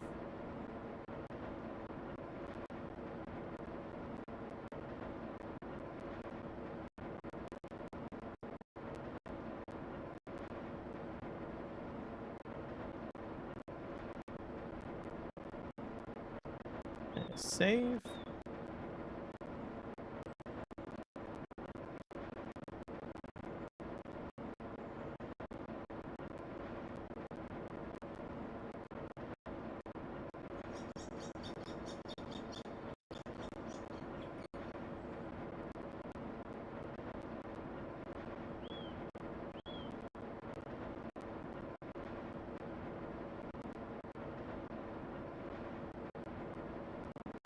Yeah, but whatever I did with the streams or whatnot, YouTube just said, "Uh-uh, I don't like you." I just went right down the tank. Wow. So, yeah, I do have to put my focus in there because usually I get a lot more visibility than what I have on my live streams. But yeah, something went wrong with my setup. And YouTube even said, I don't like you. We're not going to recommend your stream to anyone. So most of the people that have shown up probably are from my community. I haven't gotten probably any new views, I don't think, or very little on this. So I have to really fix this. So, and get it back to consistency, or else YouTube is just going to say goodbye to me and say, nope, we don't like you anymore. Anyways, I'm going to send you guys over to Kiwi. Hopefully you guys enjoy the stream. I'll probably pop in a little later. I just really have to figure out getting my live stream situation fixed. Like I said, Kick isn't working, and I don't have Twitch working anymore. And I can already tell the YouTube algorithm doesn't like what I'm doing either, so I have to figure that all out. So anyways, thank you guys. Remember to like and subscribe to the channel, and I hope you guys all have a good night and happy farming.